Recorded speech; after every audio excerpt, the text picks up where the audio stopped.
Hello, everyone. Thanks for joining me today.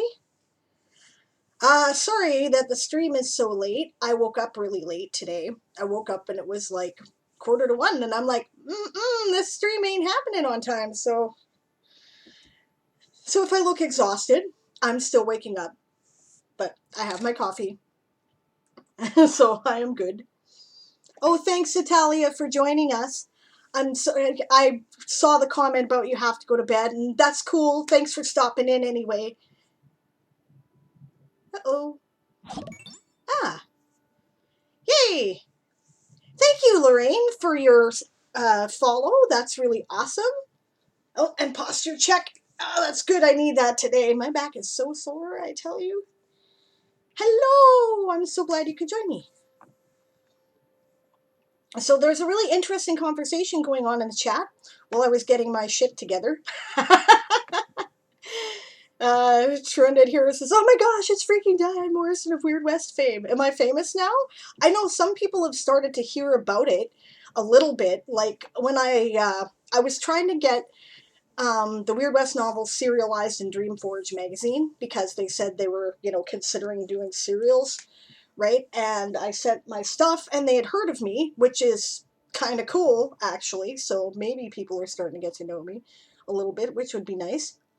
Trended here says, I'm unable to write right now. But I'm going to ask questions, be a general annoyance, because that's my right. Absolutely. Absolutely it is. That's what the stream is for. Part of it is about AMA. Ask me anything, right? So, primarily I'm trying to keep a writing focus today, but you know what? I'm going to turn off my heater here. It's so hot in here. It has been cold and rainy. Oh, there I go again, sitting on my...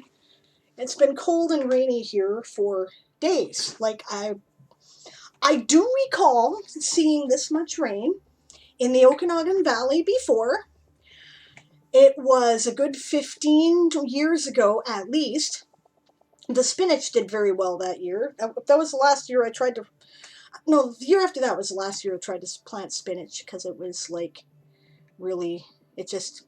With all the drought, it hasn't been doing well. And now it's, there's floods, and people have been evacuated from their houses. Not a lot, but a few. And an apartment building was filled in with water in the basement where all the cars were parked. It's, yeah. Welcome to climate change, I guess.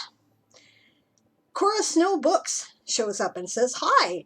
And I have not seen Cora Snow in, I think, a while, if it was even on my stream. So welcome. And I'm glad you could join me today. Right? And then there's some exchange there. Lorraine Allais says, sneaks in since she finished her studies early and is just building a town. Well, that's cool. Welcome, and I'm glad you could join me. So everyone says hi to each other. Yeah, fairly busy stream starting off. Italia said she had to go to bed. Drowned Hero says he's looking for inspiration for The Wars of Gods and Men. He's been struggling with writer's block about how to get this started, and we've been talking about it. So hopefully, I don't know. I don't know if anything we do today will be any help, but we'll give it a try, right? Very frustrating when that's happened. Oh, and Dillian joined us. Hello. All right. Oh, hey. Cool. Dillian found some old money hidden in a shelf. Oldest coin he was able to find was an Imperial Russian one from 1889. Holy shit, I would be excited to see that. Trended Hero, of course, says, oh, can I get a picture sometime? Since that's exactly the kind of time period that he's using for inspiration for his novel. So I can definitely see how he would be interested in that. Right? And, yep. Uploading everything in a Google... Dillian's uploading everything in a Google Drive folder. That's awesome. There were also Soviet and Russian coins, old pre-war Estonian coins, Ukrainian coins, and a random 1 US cent. Dillian says he hasn't seen imperial bills, but he has Soviet ones. That's cool. All right. Oh, and there were some Reich marks, he says. So that's interesting. Lorraine says, looked up Okanagan. Oh, neat, same time zone. That's cool. Whereabouts are you in the U.S. there? Right? I should have asked before this. It's not like we haven't talked online, right? And Cora Snow says, I'm new here. Well, welcome. We're kind of a crazy, relaxed community stream. What ends up happening more often than not is I spend about, 2/3 of the time talking and about 1/3 of the time writing. But I get writing done. But we'll see. Last stream I got a lot of writing done because it was a very quiet stream. And I found myself weirdly disappointed because none of my friends were here. So, Seattle, actually south of Victoria, BC. Cool. So, like, if I got on a boat and I left Vancouver Island, I went due south, I would find you. I don't know if that's like, well, I mean, that's not Seattle. Well, yeah, Seattle is pretty close to there, isn't it? Basically, yeah. right? I think I'd have to go slightly southeast, but that's cool. Seattle is pretty much identical in many ways to Vancouver, the city of Vancouver, which I've spent a lot of time in.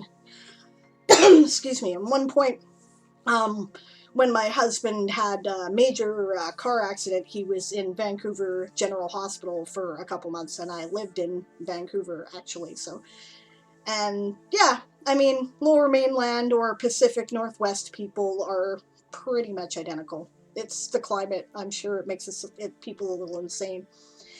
The Okanagan technically is a semi-desert, right? Like if I drove due south, I would end up in Oroville, right? And so all that upper Washington State desert area would be due south of me, right? And some of the Okanagan valleys like that, like on the Canadian side, right? On the Canadian side, how do you know the difference? Because the Canadian one is spelled with an A when it's supposed to say Nog. I don't know why, but it is. Probably because it's closer to the First Nations name. And then because the Okanagan Nation this is their territory, right? And the Shuswap Nation as well, right? And then you go, oh yeah, and the West Bank First Nation, which is like it was one of the earliest reserves in this area, so I think they're Cree actually, but yeah, so part of like Penticton and Oliver, right? They're all very deserty, and if you go further north, it's very deserty around Kamloops, which isn't quite the Okanagan, it's the Shuswap. But right in between, there's a huge lake called the Okanagan Lake, right? And all the cities that are on the borders, well, the borders of Okanagan Lake are semi-desert. It's, a bit like being in the fertile area of the Nile Valley, right? So it's sort of a Mediterranean climate, or at least it has been. But over the past several years, we've had a lot of weird climate extremes ever since the big Kelowna fires incident, which you probably heard about on the news, because I mean, it wasn't. The news basically made it look like the whole damn town was burning down. It wasn't. But there were people who were burnt out of their houses, and a lot of them were very wealthy. So naturally, that was something that, the news actually cared about. And they spent a lot of time focusing on it. And there were people staying in our local rec center for shelter while things got straightened out. So, and, I've gotten used to the summer air being thick with smoke, either because of a fire in Washington State or a fire here. I'm not liking it much. I have asthma. I spend as much time in the house now in the summer as I do in the winter, and I don't like it. But Cree Crow in Okanagan, says Aaron. Thank you. Thank you, dear. You know better than me. Drowned Hero says, The Wars of Gods and Men is the working title, but I love the title because it's fitting for an epic flintlock fantasy. Well, it's certainly a great series name, right? Like, I mean, it may not be, I don't know if it's good for an individual novel name, but I think it's an excellent, the Wars of Gods and Men novels, the Wars of Gods and Men saga, right? Like, it's cool. I like it very much. Okay, so if you have any questions, feel free to ask them in the chat. I'm not busy enough in my chat yet to do what World Anvil does. I'm not going to make you type question in capital letters yet so that I don't miss it. Just ask your question and I will, do my best to answer it. We're here about writing, world building, stuff related to writing. I wanted to show you guys something cool that I've been playing with. This is what happened to me yesterday. I went down the Artbreeder rabbit hole, right? And for those of you who are Anvilites, World Anvil people, you know about this already. At least you've heard of it. You may not have had a chance to check it out. And when I first tried it, I didn't like it because I couldn't figure it out. And I'm like, okay, this is bullshit. I don't have time for this, right? Teach myself how to learn a new thing. But then Kahuna the Elder, right, on the World Anvil server, he showed me his history article, right, for the history challenge. And what he did is he made an entire dynasty of people, right, like the whole damn thing. And it was amazingly cool. other side here. Sorry, I see my hair sticking up. That was an entire dynasty of people, of course, and they're all the same family, or, you know, if they change off, it's because they married in and whatnot. They all look, you know, related, but not identical. And I thought, that's freaking cool. I mean, that's always the problem, right? When you're looking for character art, at least I run into this, right? If I'm writing about a family, right, then you end up spending hours on DeviantArt and, you know, Pixabay and whatever, trying desperately, you know, and it takes you several days, if you're lucky, to find a couple people who kind of sort of look like each other, but not really, but you could see it, so okay, right? And you use that. And I thought, okay, this is the shit. This actually is going to save me a lot of time. So I'm going to show you what I'm doing here. Right, so this is their site, and they show you examples of different things you can create. I haven't done anything other than the portraits so far. I did kind of pull up the landscape thing, but I have not figured out the trick of that yet. Right, so I'll probably have to sign off of this to sign in so you don't see my password. Actually, I don't care if you see my password. It'll be, oh, log in with Google. I can do that? Actually, let's see. There we go. There's my password. Oh, email address. Okay.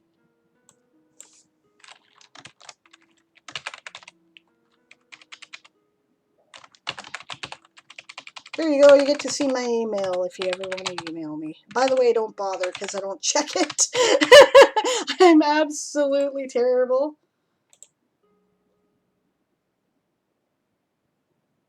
Okay, so now I'm logged in. You're better off trying to get a hold of me on the Discord, honestly. Oh, that's pretty. See, now people make these images by manipulating or combining existing images on the site. And these are all, theoretically anyway, available for public use. Oh, those are good. Cool. Right, you see how these are, you know, not quite identical? She changed her, or he or she changed their, or they changed their hairstyle there. Sure. Save my password. Okay. You can, this is the kind of thing I ended up with because I couldn't figure out what the hell I was doing. But, well, look, we have sort of a werewolfy looking dude. That's kind of fun. I'm disappointed in that there are not a lot of good orc pictures on here. If you guys know of any pictures that are, like, you know, available from, you know, some public domain or whatever, right? Or that they can be shared of orcs, right? We desperately need some on the site because I need to make a bunch of orc pictures and I have not made orc pictures. Okay, so let me show you how this works just because. Alright, so I'm going to take, let's see here. I'm going to do something kind of crazy radical to see what happens. I actually don't know what happens. Okay, so we start with this image, right? Okay, and then it's going to show us different options that it'll do, just making slight changes. So most of this is hairstyle, or I can make it look more like a portrait than a photograph, right? Okay, so I can take that and then I can crossbreed that with another image. And I think I'm going to do something crazy and wild just to show what can be done. So what I do is I copy the link address so I don't have to actually go to the picture. And it says select an image, and you can scroll through and you can search, right? Say you're, you know, you can find elf or whatever, right? But ideally, you already will have done it. Ah, keyboard. When my batteries are low, it does weird things. Okay. There. So there's a 50-50 crossover between the two. What we ended up with was messy hair, you know, and kind of makeup going on. And she looks a little older, right? So, now they've got these two buttons here, face and style, right? And they change different things, right? So say we want to make her totally look like her. So we're going to go, right, so notice that her features are all identical to, you know, it's just, it looks like somebody drew her, basically, and changed her hairstyle, right? And style, totally this way. And now we have maybe, you know, two members of the same fire elemental species, but they're unrelated, but they have similar traits, right? I mean, if you're doing fantasy, that is freaking cool. Right, but let's try a mix here. Let's tone down a bit. Let's make her look a bit more like her, and let's do a little less of this, because maybe we just want it to kind of look a little wild and crazy, right? Maybe we want her to have like fire elemental, or like, you know, some elemental aspects. We don't want her to be...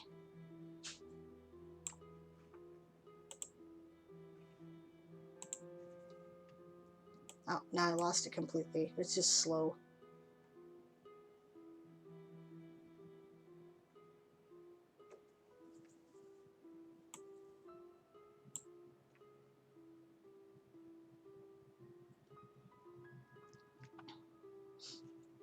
Now she kind of looks like a wilderness creature. That's kind of fun.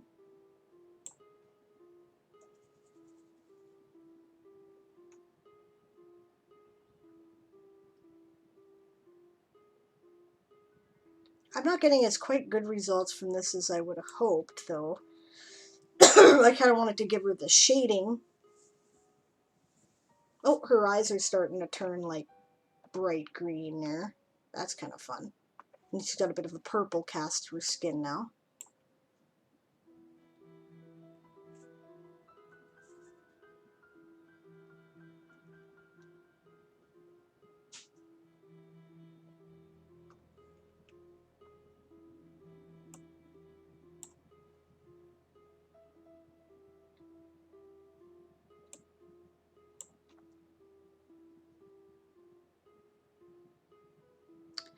Yeah, so you get the idea. And anyway, that's kind of an extreme example.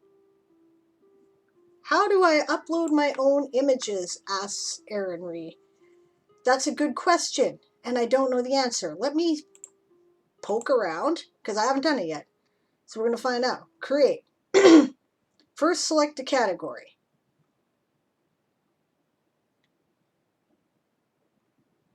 All right, let's try portraits old. Then a create method. There you go. Upload. So that would be how you would do that. Yes, I have a couple images I want to play with too, actually. So that could be really kind of fun.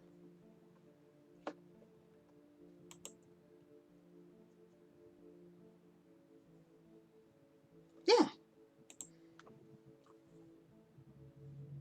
Now I did some stuff. I haven't filled out my profile yet. I have no idea what I'm supposed to do in here. Drag and drop pictures, I suppose. But anyway, here's some of the stuff I've created. Some of these are like...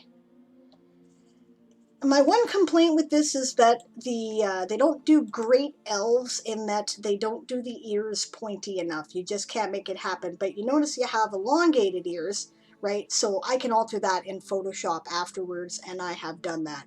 That's actually pretty simple. I have pictures. So this is my main character when he's, you know, fully mature, so not in the first book, right? But this is Shandar Sunfall. Right, this is my main character, elf dude. Well, that's a good picture. I like that. Notice that the style is a little different there in that one. Notice you can change gender. Actually, this is something I should totally play with to show you. All right. You can also do this thing called edit genes. Right? And you have all these different factors. Right, so for instance, this is my favorite one so far. You can make him look older. Right? Notice how, you know, this vein appears on his forehead, and he's got a thinner face and whatnot. And if you go long enough, it'll start to whiten your hair too. Right? And then we can also make him look younger. What did your character look like when he was like a teenager? Right? What did your character look like when he was a little kid?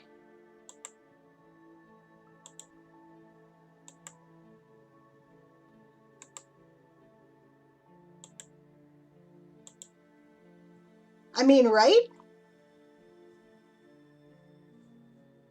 How cool is that?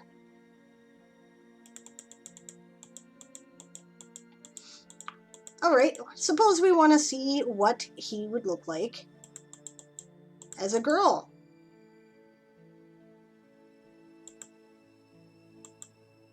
Okay, so that's more masculine scale. All right, neat. I haven't played with this one yet.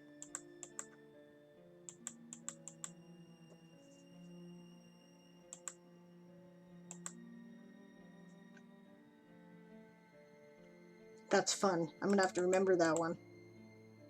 This is how you make twin siblings of either gender, I guess. You know, you can change expression. This one didn't work too well for him, but you can, okay, you can open his mouth a bit, right? Which I suggest you do. Oh, that's eyes. I hit the wrong button. Oh well, that's okay. Mouth open.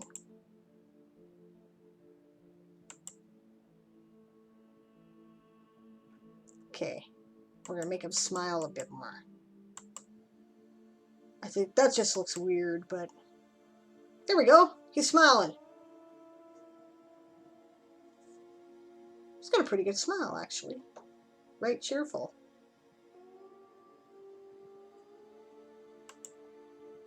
This is an angry button. You can make him less angry or more angry.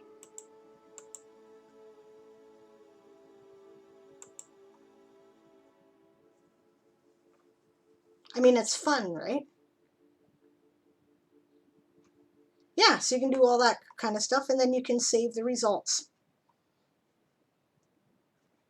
Right, anyway, I'm going to reset this. Because this is the fun part. This is the part I really liked. This is the character's future daughter.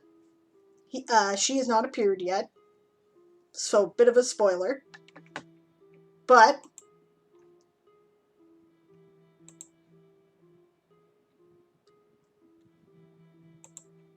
right? She's supposed to strongly resemble her dad. That's part of the thing about her. And where did I do her mother here? There she is. That's her mother.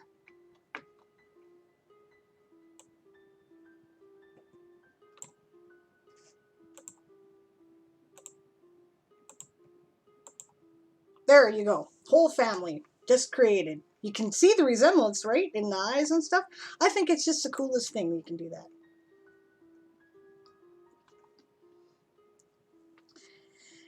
Lorraine said, I spent all day yesterday and the day before playing with Artbreeder. So did I. I disappeared totally up my navel. It was great. And hello. Nice you could join us. J.I. Rogers says, thanks for putting me onto this. Awesome. Cool. Yeah, I think it's absolutely the freaking coolest thing ever. It's so much fun. I did this for hours yesterday. I did characters from a bunch of different books. I just got to alter a bunch of ears. Right? Here I'm working on making sea elves. Right? I'm not quite happy with this yet. And this is a Ninihi elf because they can have green eyes. So, and that's, I mean, you're not going to, obviously, people with that darker skin generally do not have green eyes that bright. And, I mean, like, I've seen it, right? But it's really rare. So, this here is Graham Walsh. He's the protagonist of the Weird West novels.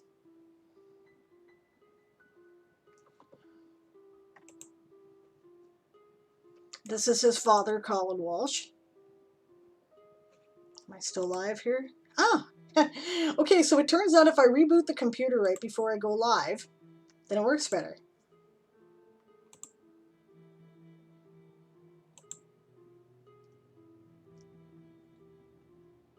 He's a half-elf, so you're wondering why he looks a lot smoother than his father. This is his sister Piper. She's the other major viewpoint character for the Weird West.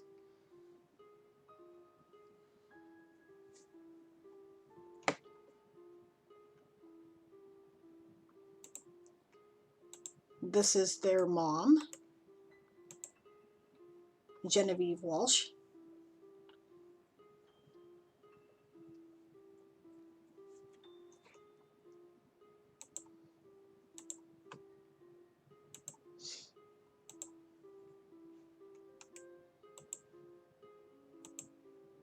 This is Emma Winters. This is another major character. Oh, and I haven't done Woodhouse yet. I gotta do Woodhouse. Oh, that's gonna be fun. I wonder if I can find it. You know what? Let's do that right now, because then we can explore that. What do you guys think? Or should we be getting on with writing? Because this, I'll be here. You know what? Maybe I should, but all right. I'll just show you how the search function works. All right, so let's try steampunk, because I want, like,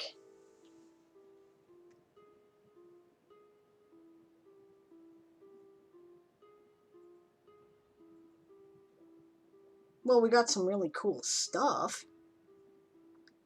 You can use all this commercially and free, by the way. It's all, once you have created it, it's yours, but you also license it as Creative Commons to other people on the site who may want to use it. So if you are very possessive of your copyright, you're not going to want to do this, right?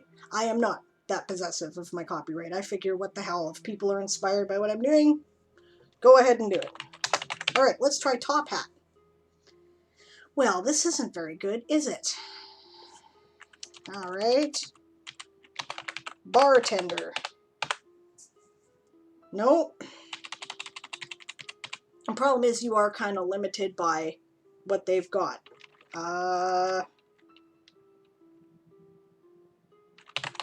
Glasses.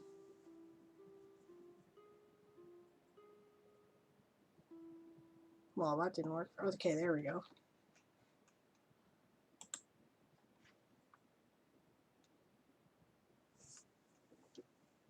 Trunded Hero says, I wonder if I can get a Shaco for my characters. Shaco?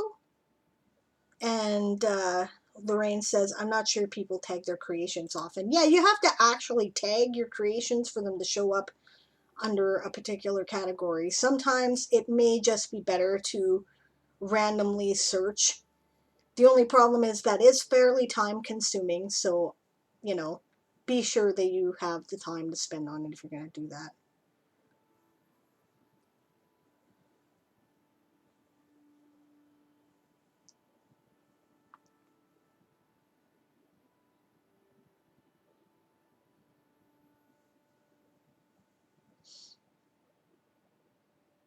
Well, that's a cool picture. If I wish I had someone, you know what, I'll tag that one for myself, because that's the other thing. You can favorite things to use later, and it appears on its own tab on your system. Ha, I like his hair. That's cool. All right. As you can see, lots of people do, like, various foxes and, you know, furry characters and anime characters, and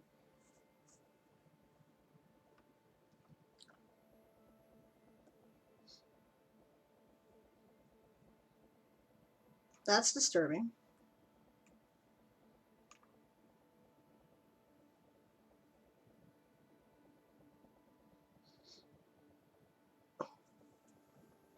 Somebody uploaded a picture of Danny DeVito there. I'm pretty sure they weren't allowed to do that.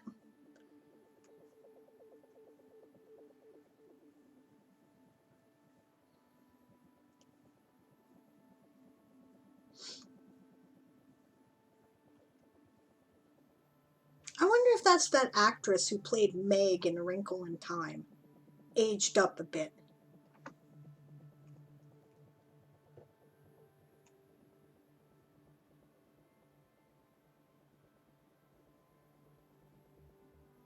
Anyway, I guess I'm not going to do this now, because this will take the whole stream probably, but yeah.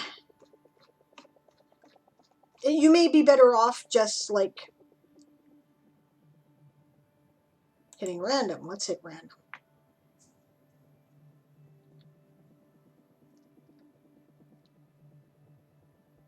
Apparently that's how you get bizarre objects that look surreal.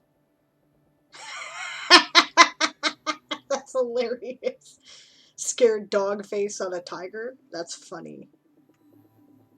There's a tiger face on a dog. Obviously it's a mix of the two. That's great. Aww. It's a seal turtle.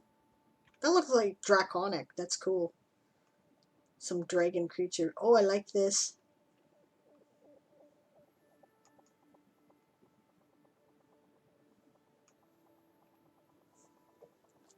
Yeah, neat stuff.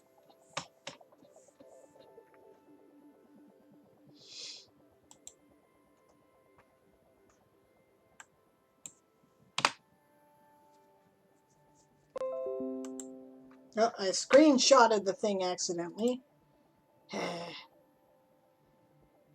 So these are the ones created most recently, right? That they'll put up here. Oh, that's a great one. I like that. Her too.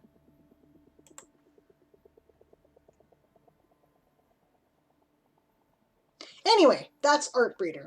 And I thought that you guys really had to see this because it's cool.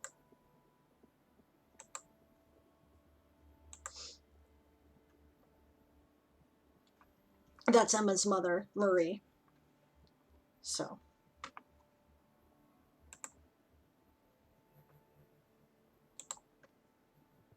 Okay. All right, so let's check the chat.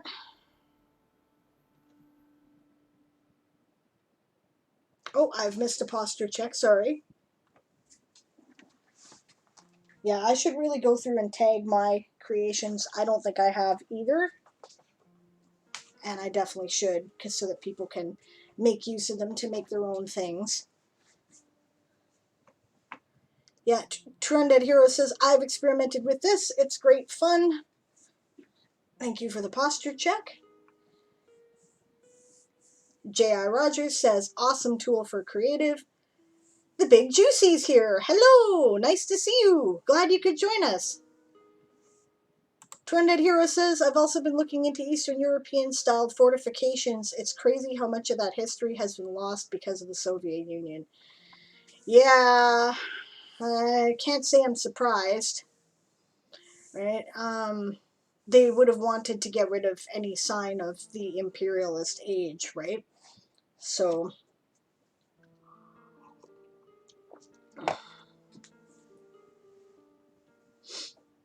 yeah.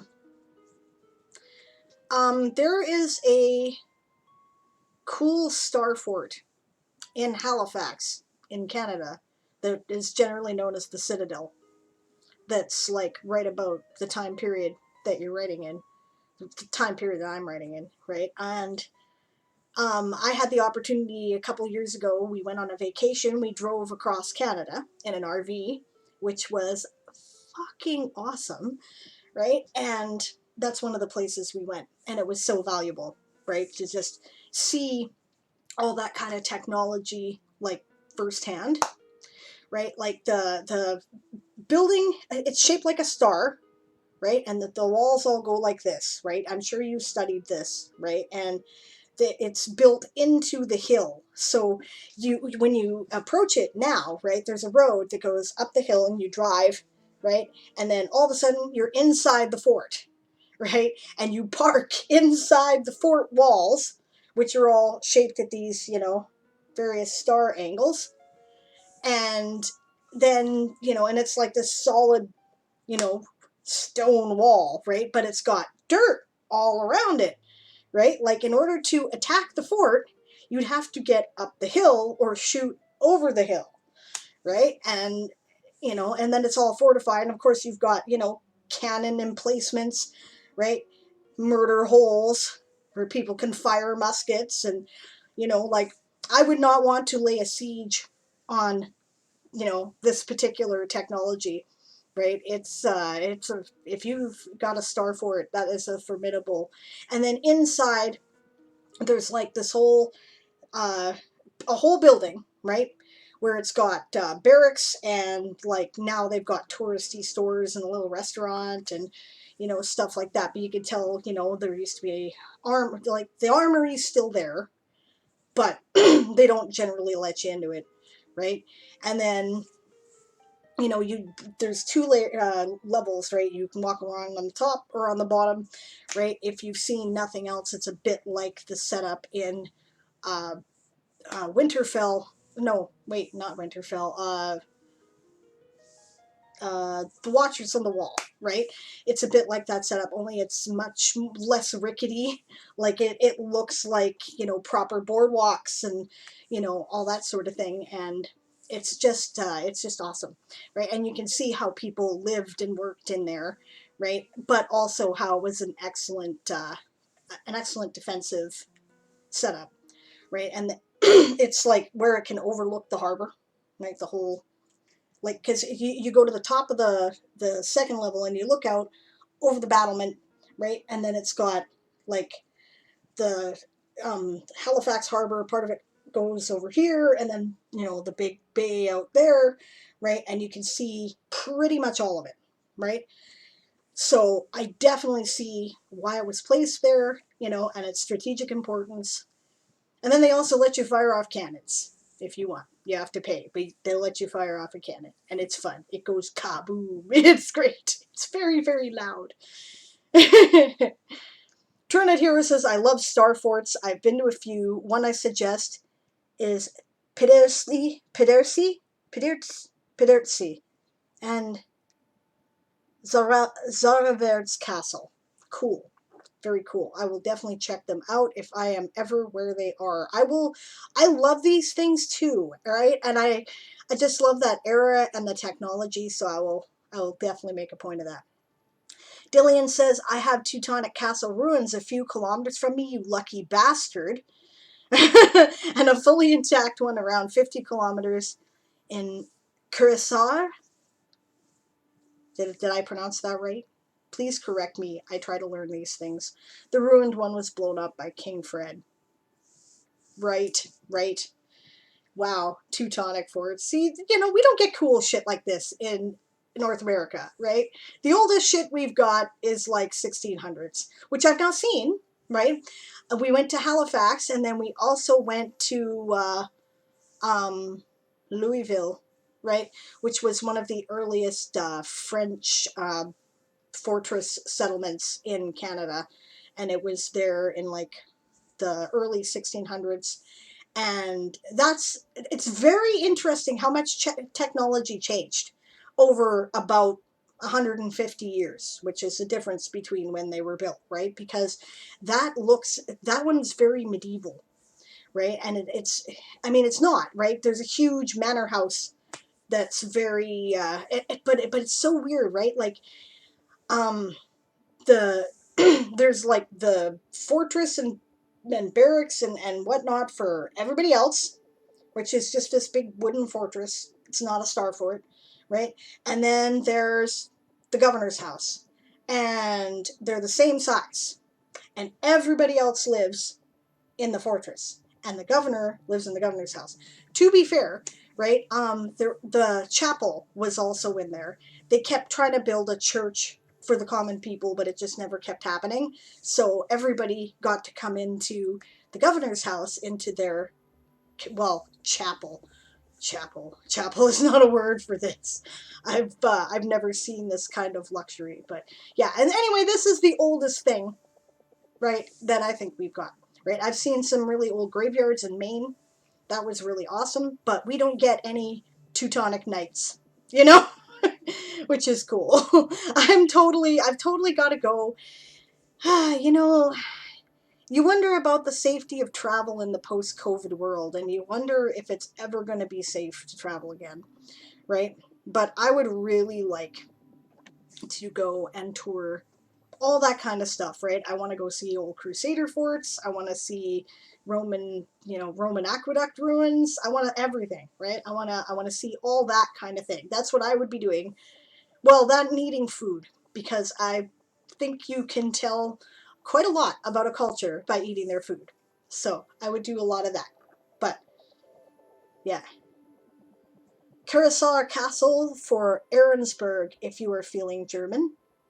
It was built in the 1380s. That's awesome, right? I worked as a translation volunteer for a few months for the museum in that castle. Lucky bastard. I bet you learned so much about it. That is so cool. I am bitterly jealous, and I may pick your brain about the technology there and the setup sometime, because ancient war technology is fascinating. Not that this is ancient. This is the 1380s. That's the High Middle Ages, right? So I would so love to know more about that. Actually, very cool.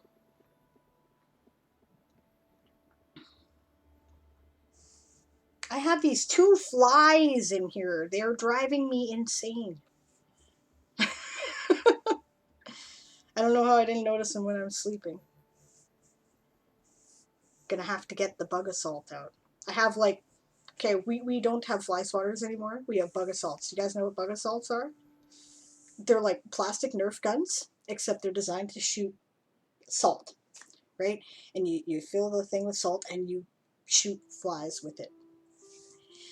And we rarely have a lot of flies in our house because killing flies with this thing is way too much fun. It's really fun. It's cool. Okay.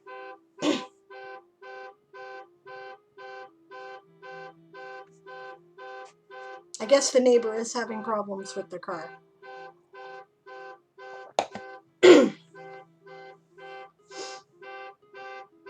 Sorry about that. Maybe I'll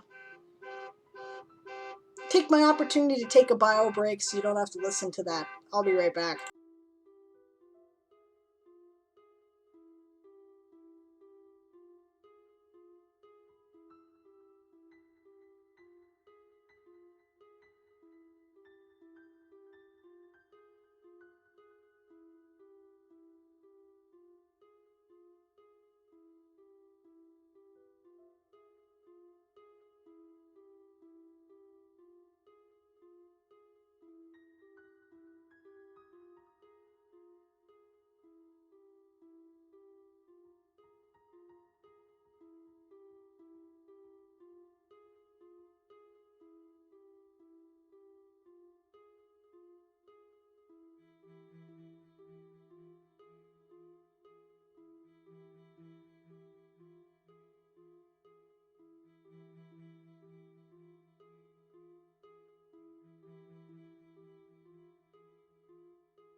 All right, I'm back. Sorry I took so long, guys. Okay. So, do we have any writing questions today before I start getting into doing some word sprints? I suppose I should get started on that. We've been here for about an hour, so. Oh, while we're doing that, hey, I should show you. That's not what I want to show you. I want to show you my inspiration board. Where is it here? There it is. Ha! Okay. Oh, I see this is an old version.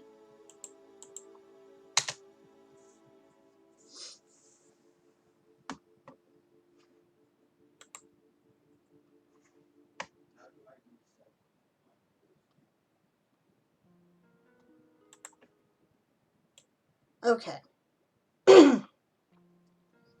So this is an assignment that it's like a thing they're suggesting for summer camp, which is the, here, I'll show you. There we go. This is a thing they're suggesting as an exercise for summer camp at World Anvil, which is an event where they give you 33 prompts in 30 days, and they kind of dole them out in like, 10 prompt sections, right? And then you write a minimum 300-word article on each of these prompts, just kind of off the cuff for your world. And I think that's really cool. I haven't done it yet. This will be my first time doing it. I've been at World Anvil like 6-7 months now, right? So I haven't done a full year's calendar yet, and I'm looking forward to it. Now, what I'm trying to make up my mind about is, do I want to do this, right, and try to do Camp NaNoWriMo at the same time, right? Now, the thing, of course, about Camp NaNoWriMo, for those of you who do NaNoWriMo, right, is that you don't have to write the 50,000 word novel. You can set your goal to like, whatever you want, right? 20,000 words, or you can,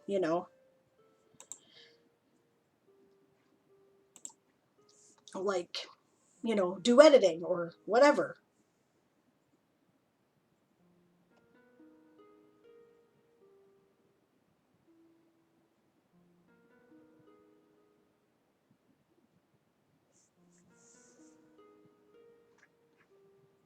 This is my statistics from like NaNoWriMo back in November. Lorraine says, I think the minimum for the summer camp badge is like 10 based on last year's. So you have to do 10 prompts. Yeah, okay, that makes sense. That's how you get. I looked at the thing. Their stream card has some information on it, right? And the first one is a copper badge, and then there's a silver badge, and then there's a gold badge, and then there's a diamond badge. And diamond badge is if you do all 33 prompts, right? Because they give you the last 3 prompts in the last day or something like that. And you're like, right? But it would make sense to split them up in groups of 10. So that sounds right to me. Yeah, so this is my thing for the last event I did, which was in November. I'll show you my projects here, because I don't always finish things in Camp Nano. I don't take Camp Nano as seriously as I take NaNoWriMo.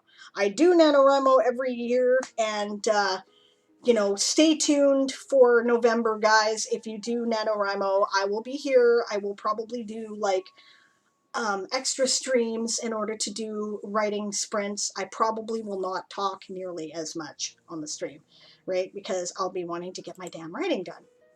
So, oh, and then Lorraine corrected me. She says, I don't think there's a word minimum other than more than 100 words for each prompt either. That's cool. Okay, that's good. Right? Because I thought, okay, how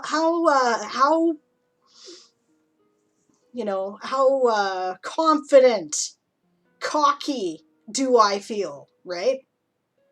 So eventually the rest of this page will load, I believe. Okay, so this is all my different projects back when. I've been doing this NaNoWriMo for well, almost 10 years now. This year will be officially my 10th year. And they've got things now where they put a new leaf on your laurel wreath here every time you know, for every year you participate, right? So, I know other people with bigger wreaths than mine. I think that J.I. Rogers in the stream has bigger wreaths than mine because she's been doing it longer. So as you can see, I've been working on this series on and off for some time, right? Now, why has it taken so long? Well, okay. First of all, because when I started, it was fan fiction, right? It was Spelljammer fan fiction, right? And then I decided to do a rewrite. Now, I'll tell you that the novel is not finished at 50,000 words. I have finished the first novel. I have finished the first draft of the second novel. I am currently drafting the third novel, which actually is what was originally the second half of the second novel, but it's too big and I needed to split it up, and I realized it's two separate stories anyway. So I'm also working on another Wicca book, but I haven't been taking that seriously in a while, I'll be honest.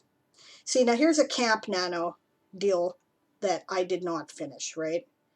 I did some work on this is what I was originally calling my Weird West Chronicles, was Chronicles of the New West. But then when I heard the term Weird West, I'm like, oh, if I put a Y in that, and, you know, like the fate weird or the mystical weird, right? I'm also kind of working on a novel called The Forever Throne, which is, again, kind of, it seems like typical high fantasy, but it's sort of sci fantasy. The problem is, there's a couple reasons why I stopped working on that for the moment. One is that I'm kind of stuck where I am because it's reading like a very typical high fantasy, and, you know, it changes later on, but how am I going to keep the reader's interest in the meantime, right? You've seen this plot before, right? So, I don't know. I'm working on it, but I haven't figured it out yet. This one, The Cloud, right, is a science fiction thriller suspense novel, and it's hard sci-fi. And the reason why I'm writing it is basically because someone said to me, "Oh, good, I'm glad you're writing fantasy. Women can't write science fiction." I said, "Challenge accepted, motherfucker." And so, but the thing is, I've been stymied because the protagonist is a geologist, and I am not a geologist. And I, you know, feel like I don't have enough technical know-how to progress. So I've been trying to figure out ways around that. I might have one now, right? There was one of my patrons who is a geologist, and so I figure I will pick his brain and he will help me with it. But we'll get back to that later. Right, so I wrote a bunch of stories for this one, and two of those, I believe, are now published. Let me look at the project and I'll double check, see how I did with that. Because I don't remember what stories I was writing for that.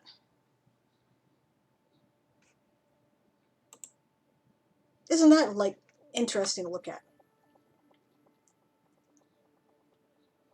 Okay.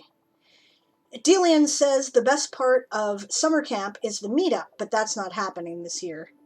Yeah, they do like an in-person meetup in different locations, right? And they were going to go to the US this year, but obviously they're not going to be able to do that. So that's depressing. Maybe we can, I heard some people talking about doing Zoom meetups and stuff like that. And I think that would be a lot of fun. And I certainly think that those of us who are streaming can find different ways to get people involved. I mean, it's not anywhere near the same, obviously, but it would be better than nothing, maybe, right? I love cons, so, you know, but I'm in a way, like, I've decided I am not traveling to the United States until some of their political shit gets straightened out and until they get the coronavirus thing straightened out. No offense to my American friends. It's just that you scare me, right? I'm a very public leftist. I have heard of several Canadians getting harassed when they have visited the United States, especially if they are racialized or if they are, vocal leftist supporters. So I'm not going to go until the guard has changed hands, so to speak, right? So I would have missed it anyway, so that's a shame, right? Okay. Yeah, and then Lorraine again said 100 to 300 words. I don't recall entirely offhand because I said that she corrected me, right? And then she says, so they don't have to be huge articles like your awesome Words of World Building article. Thank you. That did go a little insane, didn't it? But yeah, I'm an overwriter. So that's pretty normal for me. I always have trouble, like, when there's a minimum word count with all these, like, or a maximum word count with all these challenges. Also with writing short stories, I'm not very good at meeting the minimum. I'm terrible. I'm always over. I always end up having to cut and cut and cut and cut. Right. Delian says, I've only won Nano 1 year out of the 2 that I've tried. You know what? In the first 2 years, right, I didn't win the second year either. So, I did it the first year, and the second year, I guess I was a bit cocky, and I didn't. And besides the point, at the time, I was also in the process of doing the final edit for my first published book, which I had a deadline for in the middle of the month. And if I'd had my shit together and been more organized, like now I'm actually better at making the time and doing that in this department. Yeah, because I'm saying in this department, because otherwise, in the meantime, my husband, who is listening to the stream, is laughing at me because judging time is not something I am good at. I am notorious for it. I am always late. I, never have any idea how much things take. I've left instructions that if when I die, I want my whatever ashes, body, whatever you're dealing with there, brought to the memorial service at least 15 minutes late, because I have never been on time for anything in my life. So I'll be goddamned if I'm going to be on time for my death. So there you go. That's seriously, I'm absolutely not kidding about this, by the way. So yeah, right. But in this particular department, I've gotten better.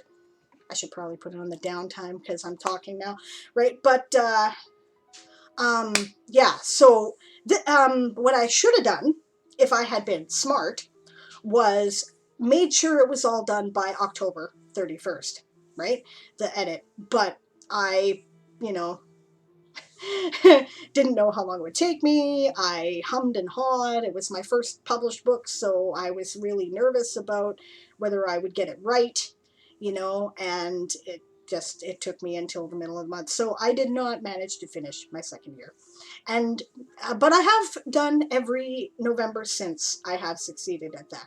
So but it's okay, right? Like, one word on the page you didn't have before is better, right? Like, that's always good. So it doesn't really matter. It's about competing with yourself, not with some arbitrary goal, right?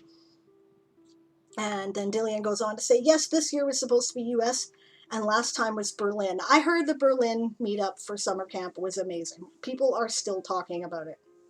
So I wish that I had been part of World Anvil at that time, but I probably wouldn't have made that one either. So, Lorraine says, no offense taken. I have family up in Vancouver, and I don't want any of them coming down here. Yeah. I agree with Aaron completely. He says, Lorraine, we wish all you guys were here too. I really wish my American friends were here and were able to stay here, and that it was easy to immigrate, because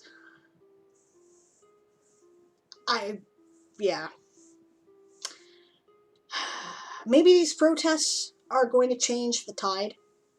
I know that, it's the Black Lives Matter protest, and it definitely is about racism, but there's also that subtle, people have just had enough, right? There's the undertone of the class war, and, maybe the people in power will finally realize you cannot tell them, let them eat ice cream, and, not expect to get a guillotine. You know what I'm saying? Right? People are mad, and I really believe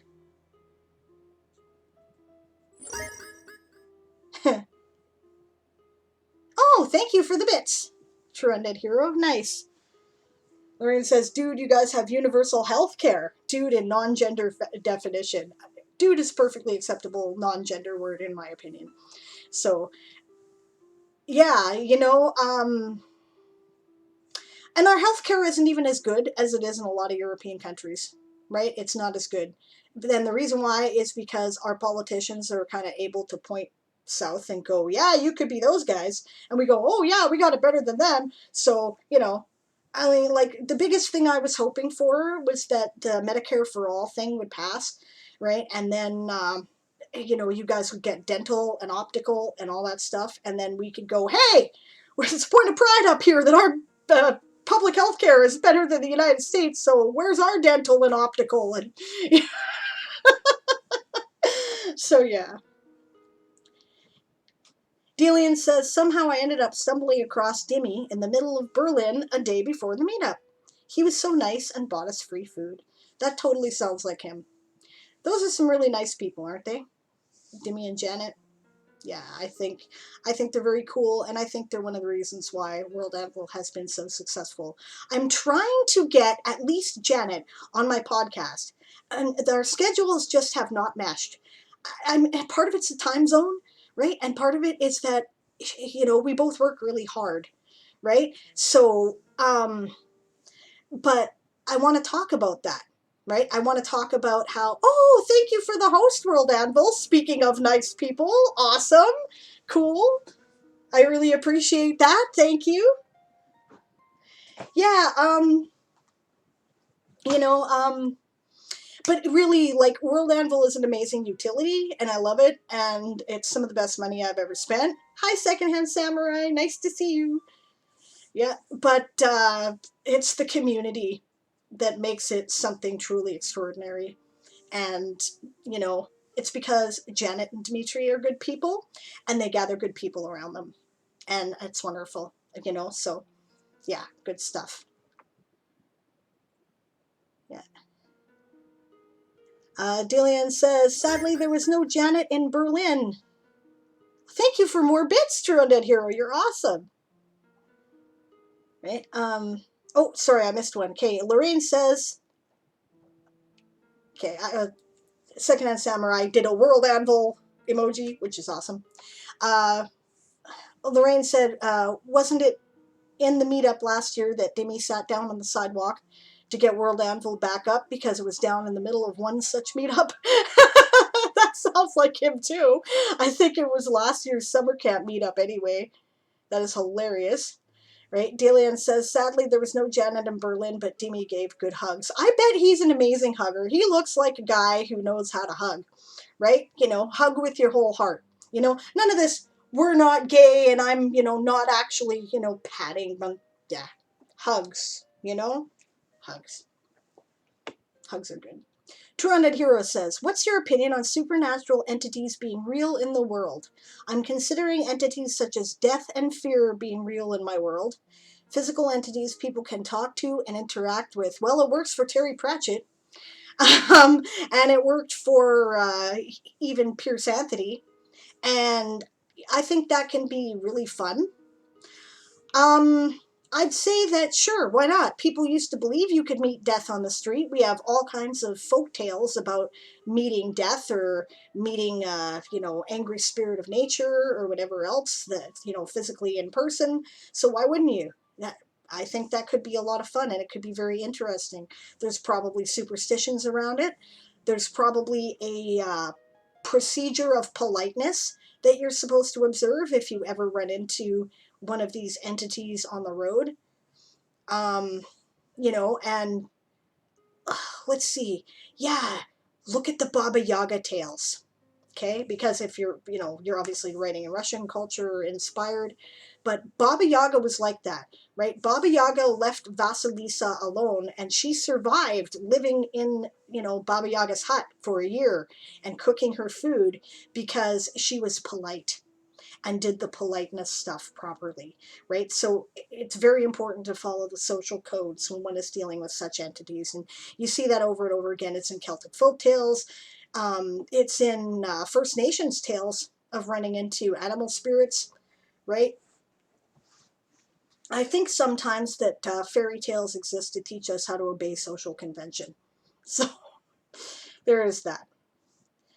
Secondhand Samurai said Janet had a concert booked, I believe, which is why she wasn't there. Yeah.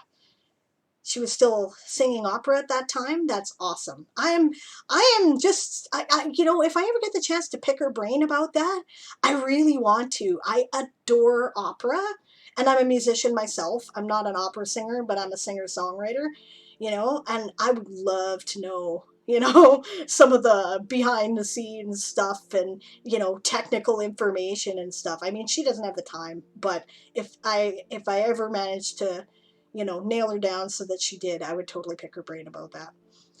Hello, J.M. Baldwin. Good to see you. He says, I didn't realize you were live. I haven't been getting any notifications. LOL, RIP, how are you? I'm good. I was a little late to stream anyway. I didn't start until after 1:30 because I got up at 1:45, and I'm like, yeah, I'm not streaming in 15 minutes. I'm having a fucking coffee first. So I've been up late. So my sleep schedule's been just, yeah. I'm pretty sure you writers understand, because I don't know any writer that has a normal sleep schedule unless they have absolutely no choice.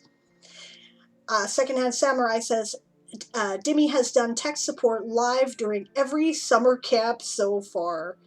I believe it. What they need are developers to help them out with that. But this is the problem here when you have such a successful small enterprise, right? Because I'm sure they really can't afford to hire developers. I'm sure that all of our various guild memberships and whatnot pretty much just pay for all the server space and hosting the data more than anything, with a small income for Janet and Dimitri to be able to survive as they've, they're not very happy about their neighborhood. They've been talking about it recently, right? So it's not like they're making $1 million. They're making a subsistence living in a flat, and I'm pretty sure there isn't much money left over after that, right? And but it's huge now, and it takes a lot of time, right? I want to convince more people to support World Anvil so they have the money to hire a developer to help them out, because they really need the help, Yeah. Dillian says, oh yes, he borrowed a laptop and got to work. Lorraine says, I still plan on challenging death to a game of D&D or something. Absolutely. If the Grim Reaper shows up and I see the Grim Reaper, I'm like, okay, I know how this works. You have rules, I have rules. Yeah. D&D. That's a good, I didn't think of that. I like that idea. But how would you determine who wins? Are we going to use Gen Con tournament rules? How, that's interesting. Aaron Reese says Twister. Yes, best movie ever. Well, I love the Bill and Ted movies. Have you guys heard that there's going to be a third one? It looks good. At least they didn't pretend that, they're still punk-ass kids. They're a couple of washed-up has-beens kind of deal in this particular episode, according to the previews, and I think that could be great, right? So I'm looking forward to it. J.M. Baldwin says, sleep schedule? What is schedule? What is sunlight? I know, right? Yeah, that's me. Yeah. Am I tired? Okay, I'm going to sleep. What time is it? Middle of the day? Yeah. It's a problem. Yeah.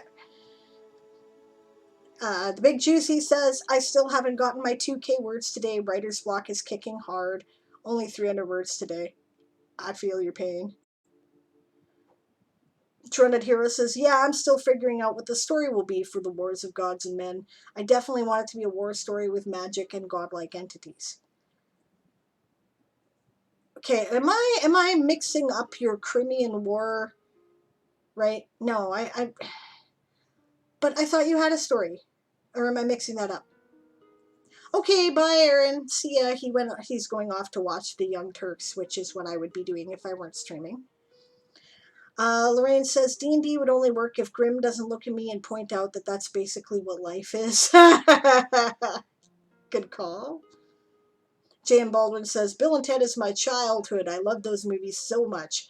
I'm not sure there's much of an audience for them anymore, if I'm being honest. But for the fans of the series, it's a real treat. Okay, you know what? That theater is going to be crammed full of 40-somethings like you and I, right? And you know what? There's still, I mean, like, there's not as many of us as there were of the boomers, and there's not as many of us as there are of the millennials, right? But us Gen Xers still make up a sizable portion of the population, and we're all going to go in, because I'm sure that you and I are not alone in terms of, you know, what our childhood was. And besides the point, right now, have you noticed that Hollywood is churning out 80s and 90s retro, right? Like, that's all they do.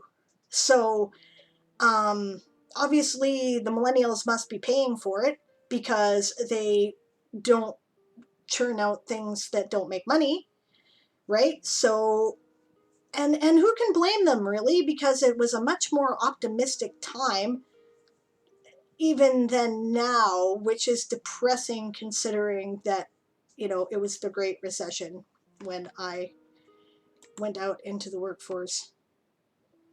Okay, I'll finish loading this damn page because it's just going in the background. I was wondering why my... Okay, that's better. Okay, good. Yeah. Lorraine, be excellent to each other and rock on for the wild stallion. Whoa. Damn Baldwin, yeah, there was no... Jordan here says, okay, so back on, yeah. Be excellent to each other and party on, dudes, is how I remember it, but it's cool. Yeah, it was good. It was good. My boyfriend at the time started acting like Ted. I don't know if he was half serious or not, but it was a thing. All right, 200 here says, no, I had story inspiration, but not a real outline or characters. That is the Crimean War story. Okay. I fair enough. All right, I was mixing up two stories. Okay. No, that's okay, fair enough. I don't know what to suggest other than what are the areas of conflict in your world? Like, what are the places where there is difficulty, right? Like, for instance, one of the areas of conflict in, the areas of conflict in the Toy Soldier Saga, right? One of them is racism, right? One of them is this war that's going on, right? One of them is class politics, right? One of them is colonialism, right? Because this is a gunpowder fantasy kind of colonial age, right? So all of that stuff is a thing, right? And hopefully these guys come up with better solutions than our world did, right? So, because we're still correcting the mistakes. All of this is going on right now is all a direct result of all that colonialism and the way in which the imperialist age was dealt with. It's still an imperialist age, right? Like, we like to think of, the age of colonialism as being something that happened in the past and it's over, okay? I'm telling you, give us 200 years and future historians are going to be like, and in the declining colonial age of the 2020s, right? Because, yeah, I hate to break it to you, but the United States is an empire. Nobody needs an army that big if they're going to defend their shores, right? They have bases all over the place, and you know what? Russia is an empire, and China is an empire, and that's the world. There you are. The only problem is the United States doesn't have the decency to admit they're an empire, because then somebody would actually be culpable, and the rest of us would be able to go and complain, right? they don't do that. They're like, oh, no, we're just, we're doing our thing here. It's all just, trade and economics, and, you countries do your own thing, except, of course, that isn't what actually happens, right? And, okay, so, anyway, okay, I'll get off my rant, but yes, colonial age, right? We're still dealing with the consequences.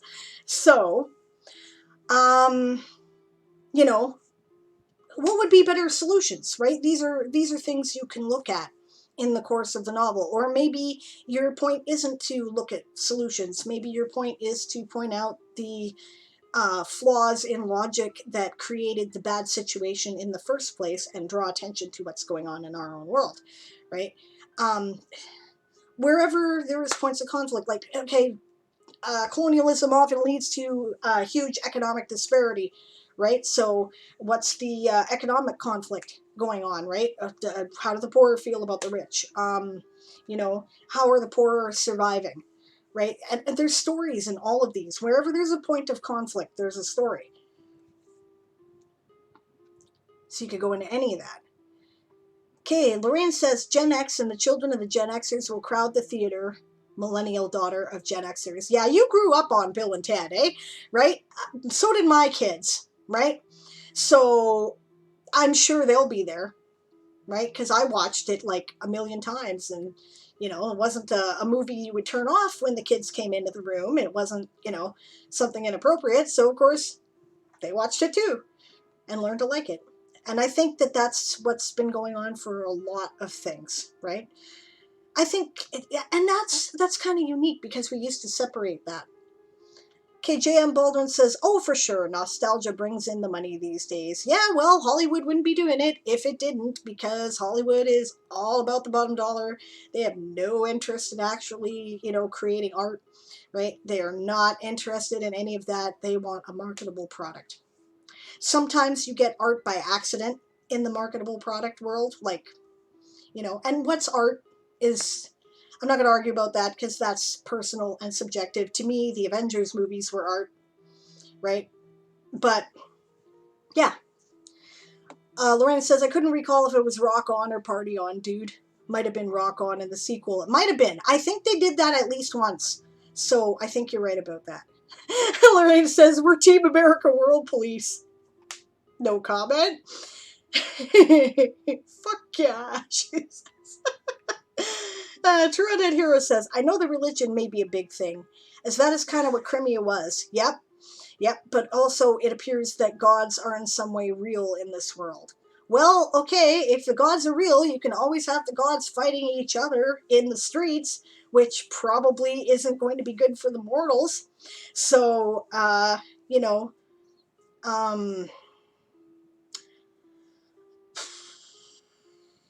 I would say the only thing I can that's coming to me right now where I've seen that is the Time of Trouble stuff from the Forgotten Realms, but I don't think they really did a great job of that, so I don't know if I would recommend that. I mean, think about the long range consequences of what if gods were actually fighting in the streets. That would be awful, right?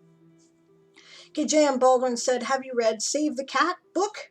I'm wondering whether it's worth buying. I have not. I have not read Save the Cat. I have heard about it, but I have not read it, so I cannot offer you an opinion. I'm afraid. I'm sorry. Yeah. No, nothing. So. Lorraine gives the grinny face and says, suddenly the image of two deities having a fist fight brawl in the middle of some big city. Or is that basically the Avengers? Yeah, pretty much. Actually, thank you for pointing that out. You want to know what would happen if two deities had a fist fight brawl in the middle of the street? You might watch that Batman versus Superman, or Superman fighting Zod, or whatever it is in those travesty movies. Like, why you would do Superman as a grim, dark fantasy just boggles my mind. I don't understand. But the fight scene was good, and cities got destroyed as one of these superheroes was being thrown through the bunch of buildings, and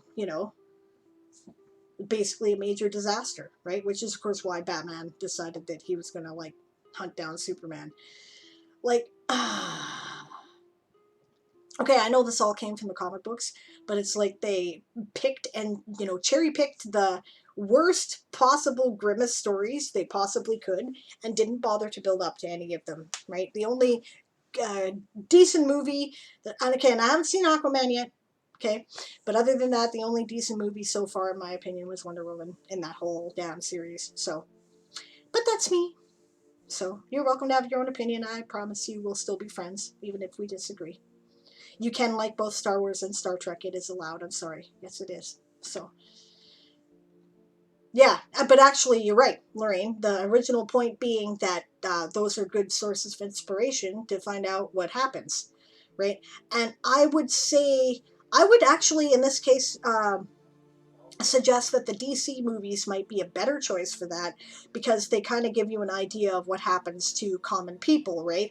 Like the Avengers movie, you watch shit get trashed, but then, we don't hear about, there's a brief reference to all the people that died at the beginning of Captain America's Civil War, right? And that's it. That's all we ever hear from that. Now, never mind the snap and, all that sort of thing later on, right? Endgame and, whatnot. But dealing with like trashing New York and, whatnot, that's, they didn't hardly touch on the human cost, right?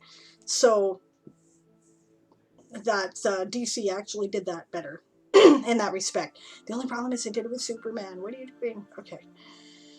Anyway. Well, I've been talking about halfway through the stream. You guys interested in writing today, or are we good with the chat? Because I got to tell you myself, right? I'm kind of torn either way, right? I feel very stuck where I am with the writing at the moment, and I mean, I suppose that's that's part of what we're here for, though, right?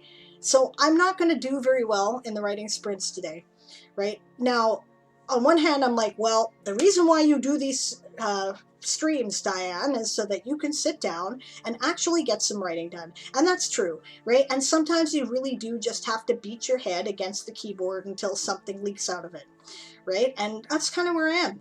And that's okay, you know? But on the other hand, of course, those parts are never fun. So if people have bigger priorities, I'm willing to get distracted.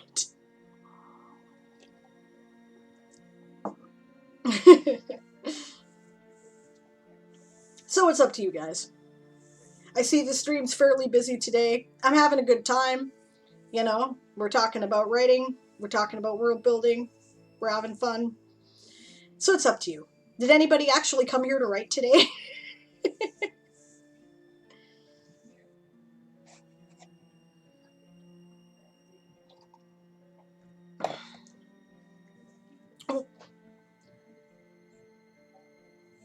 Trunded Hero says, I do want the focus to be a human cost. I've recently written a scene where a village, torched and scarred by a battle, and a god offering assistance to his followers, or maybe a prophet.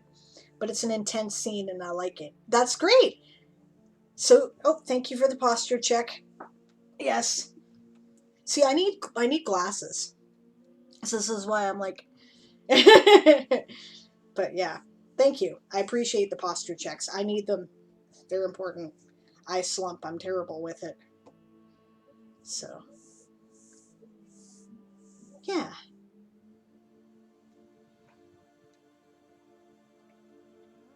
Lorraine says, holds up notebook about her town and how she's seeding the impression that there's something off about a town missing everyone between 12 to 32 years of age and fantasy race equivalent. Yikes! I'm immediately interested. I would like to know what the hell is going on there, and I'm going nowhere near that place, whatever it is, because either it's full of cannibals or there's something even worse going on. Want none of it.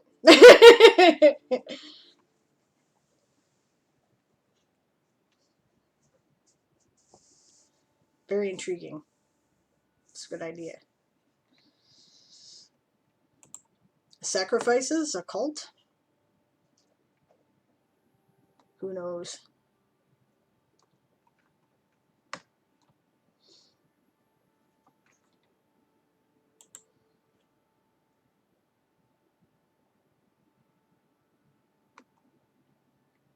Lorraine says civil war is going on, right? And kidnapping, drafting the kids, young adults. Of course. That's horribly depressing that 12-year-old kids are being drafted into this war. I really hope that you read a book called The Long Way Home. It was written by a child soldier who was kidnapped and forced to fight in a civil war in Africa. I don't remember exactly where. I really should know African geography better than I do, but it's an intense story. The kid later on was um, hooked up with the UN, and he is now an adult who talks about being a child soldier and these various wars that go on, and does advocacy work, and it's pretty amazing, right? So definitely check out that book. J.M. Baldwin says, we don't feel like you get anything out of a word sprint, like if it was just pulling teeth. I doubt it'd be helpful. No, it's not that bad. I always like writing. It's just it's going to be slow because I'm in a place, right? He's asking me why I'm struggling, right? Are you stuck on a scene in particular, or are you just not feeling it? It's not that, right? It's not either one. Actually, I'm kind of on the verge of the huge climax, right? An intense emotional sequence, right? That's probably going to take a couple hundred pages to finish, right? It's going to be relentless, and I am dithering over whether or not I'm starting it properly, right? I want to make sure I have all the right information in place, right? And it's just a hump that I've got to get over before I get into it. Once I have gotten past this hump, right? In part, this is also fueled by the fact that I tend to edit as I go, right? And I haven't been allowing myself to do that because I've been not doing a lot of drafting other than when I'm sitting here, right? Because I'm working on other things associated with the world and whatnot, right? But I made a promise to myself that I would try to get it done. I had a newer patron of mine, right?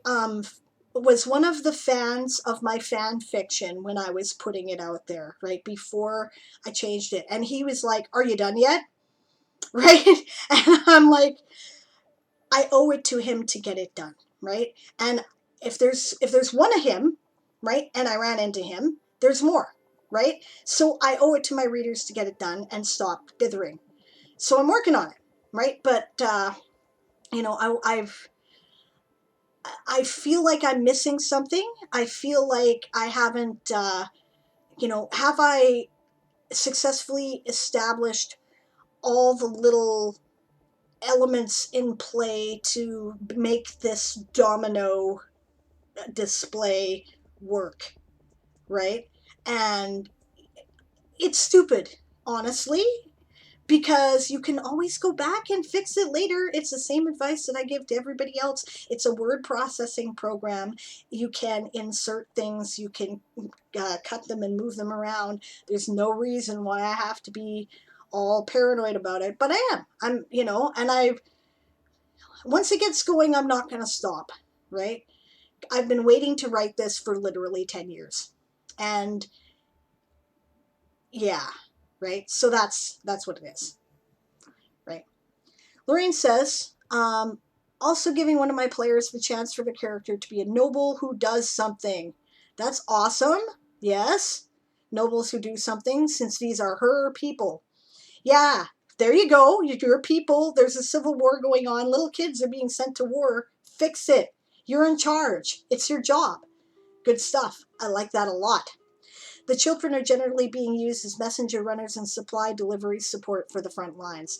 Yeah, and in older ages, they were young midshipmen, or they were drummer boys, or powder monkeys, or whatever, and it was still horrible, right? And people accepted it. I mean, like, I'm not judging you or saying there's anything morally horrible about, either your characters or your world or anything like that, because most of history we did that, right?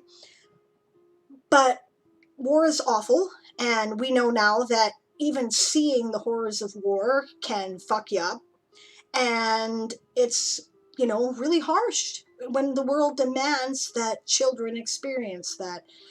I mean, obviously, war in the streets, children are going to experience it anyway. You could argue, is it better for them to be acting in the army and having some agency in that horrible situation? Like, that's a legitimate argument, I think. But yeah, I know, it's kids. It's horrible, you know?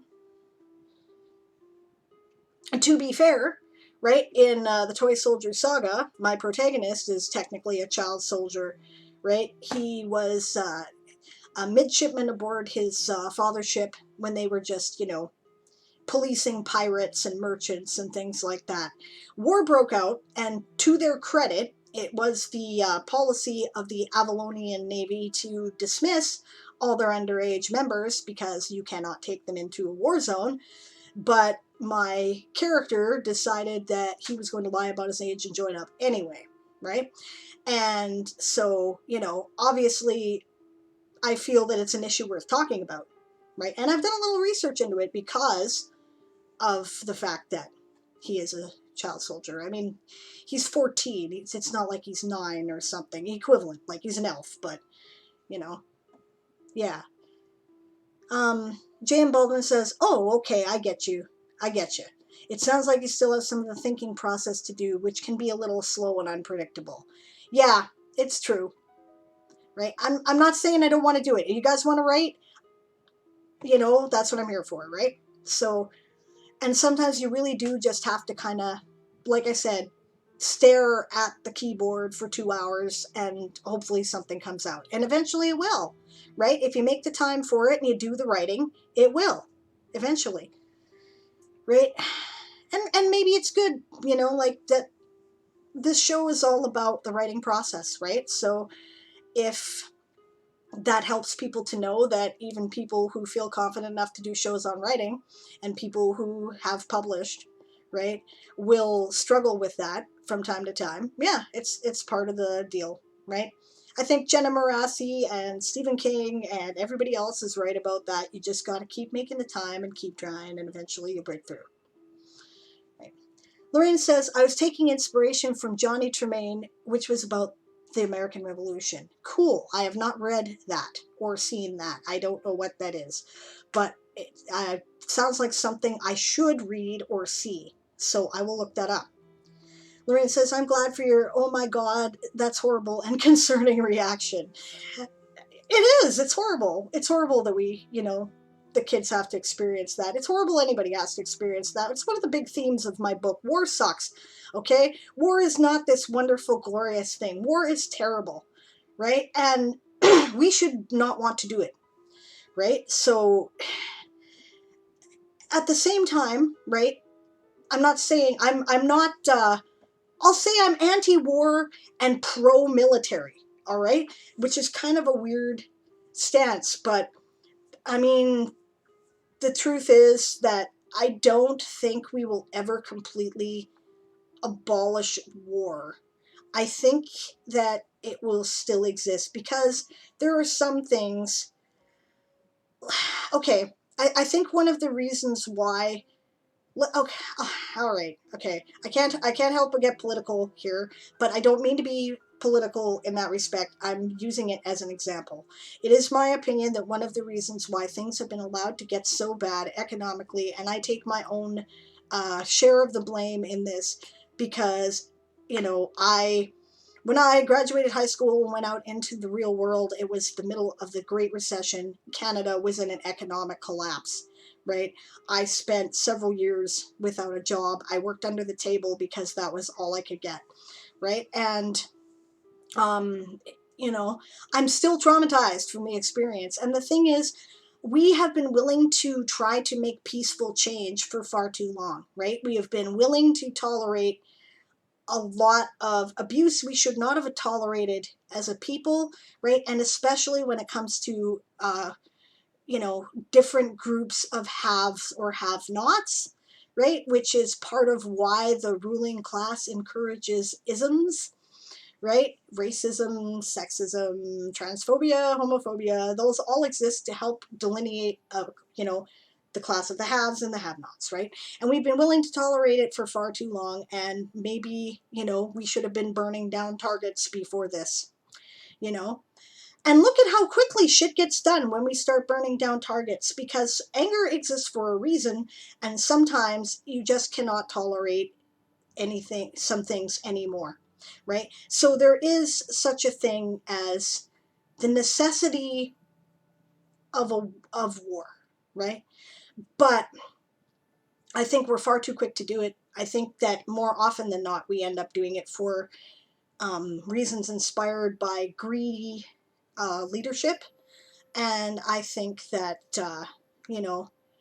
but I think that the people who fight the wars, right?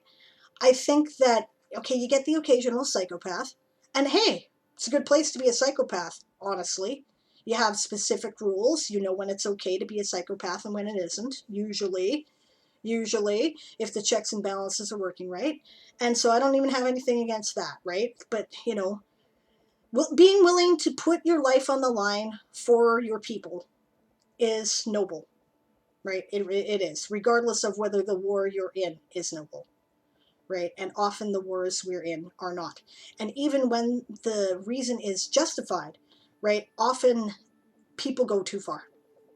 Right? So this is something that I examine. The reasons behind war, when is it a just war? I don't really think there is anything as a just war per se.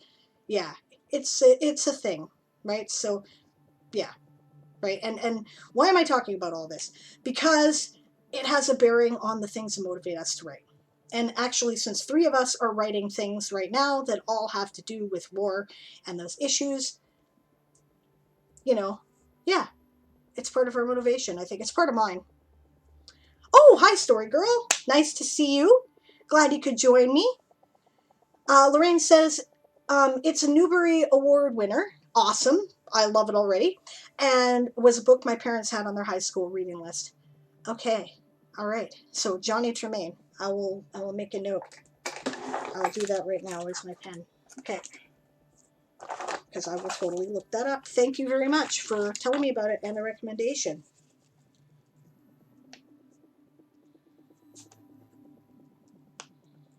Cool. All right. I mean, it definitely sounds like something I should read based on what I'm writing, right?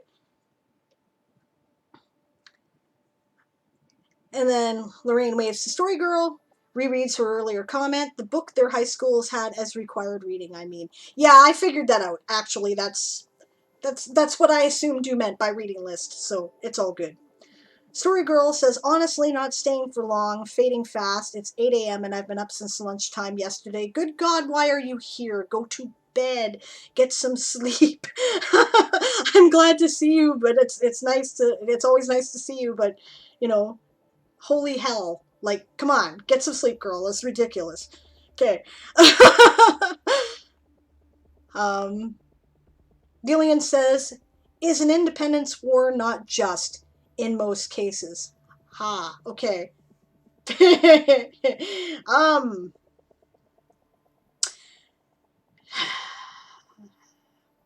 The American Revolution is taught to Americans as having been this noble effort to save themselves from the tyranny of the Brits. It is so successful that to this day, Hollywood continues to give all their bad guys British accents and especially their imperialist types. They even do it for their Romans, right? However, what it was really started for was a bunch of landowners who didn't want to pay taxes in the amounts that they were, told to pay taxes to the empire that they were part of, right? To the Canadian point of view, not that we will ever say it to any Americans, so here's like secret stuff. Your founders are traitors, right? They betrayed their monarchy. So it's all a matter of perspective, right? I would say that, okay, yeah, again, right? I don't mean to get political. I don't want to beat on Americans or American history. I don't, right? But we tend to know about their culture, right? Because their culture tends to dominate a lot of the media that is available, right? And it gives us a common ground to discuss. Okay, so that's why I'm using it, right? as an example. Is it the only example? Hell no, right? British imperialism was horrific, right? And we can discuss that too, and I will, actually, right? But yeah, it depends. It depends on why people are fighting an independence movement, right? The American Civil War, right, could also be viewed as an independence movement, right? The southern states wanted independence from the Union so that they could continue to conduct slavery, which was essential to their economic base, right? Was that a just war, right? History is written by the victors, right? Now, obviously, I don't think that defending slavery in any form is just, right? I don't care what your damn reasons are, right? So, but, you know, as has been detailed in various works throughout American history since the Civil War, right? Which is not currently popular to talk about right now, but since this was a thing, there probably really were people who were just honestly trying to defend their homeland regardless of what their leadership were doing, right? So what's your reasoning, right? Is it just, well, I guess it depends on your point of view, you know?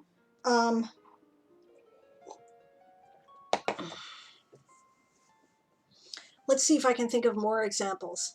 I would definitely say that the Indian independence movement from the British Empire was just, right?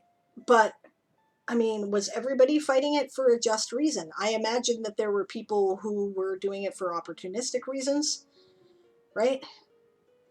On the other hand, right, if I talk about being part of the American Empire. Oh, sorry, I have to. Lorraine or Story Girl's leaving, right? So I'll just make her comments here. Yeah, saw you were online and thought I'd say hi. So hi, hi. Right? And now farewell. I did a 5-hour stream earlier on the politics of oppression. I think I'm good at the topic for the day. I don't blame you at all. Have a good night. Right? Okay, so yeah, I'm gonna check that out. By the way, I saw the title and I'll look. Right. Okay. So yes.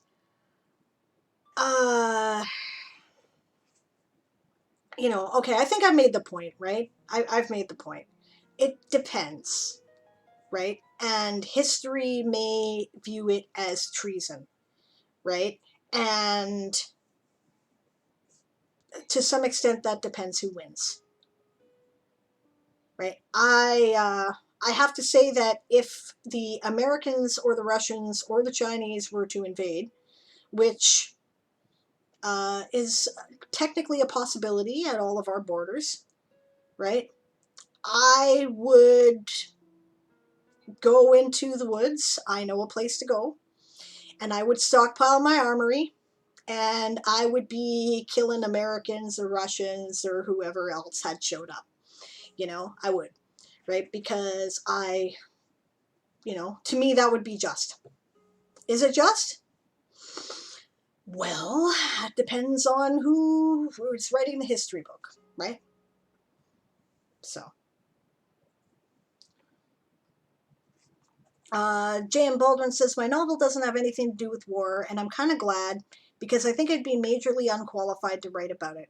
Not that I'm qualified to write about my current topic to do with childhood trauma, but war seems to be a lot bigger than the individual experience. But you can write about an individual's experience with war, right?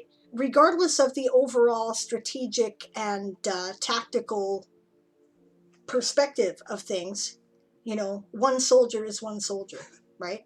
Or one, prisoner is one prisoner, or one civilian trying to live through occupation is one civilian, right? So you can write from that perspective. It doesn't have to be huge. That said, I managed to write myself into that corner where it is kind of huge what I'm writing. And yeah, right? Because that's part of why I'm struggling, right? Because I did not go to West Point, All right. Lorraine says, I reread it and thought it sounded like I was meaning a homeschooling list. No, it didn't sound that way to me, but fair enough. I mean, that's how we describe it in Canada, too. We say, our school reading list, right? Lorraine says, Americans have a history after the Civil War. We don't get past that part of the history textbooks and then start back over again with European Empire expansions. Oh, dear. That explains a lot. Really? You guys don't study the World Wars? Why do you not study, okay, that would explain why there is this plethora of people online who are always saying, well, communism, fascism, they're the same thing, right? Okay. Okay, I'm also joking, but our schools are kind of on the topic of history. Canadian history in high school. Whoop, one moment.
Okay, I'm back. Sorry about that. Hubby just needed my help for a minute. Okay, continuing with the chat. Right? Where am I here? Excuse me. Lorraine says, you have such nice oil fields up there in Canada. Points to the Fallout universe where the U.S. annexed Canada in the energy crisis. That's what it would take, because honestly, you guys have better access to oil than we do for the most part. Harvesting our oil is expensive and really environmentally damaging.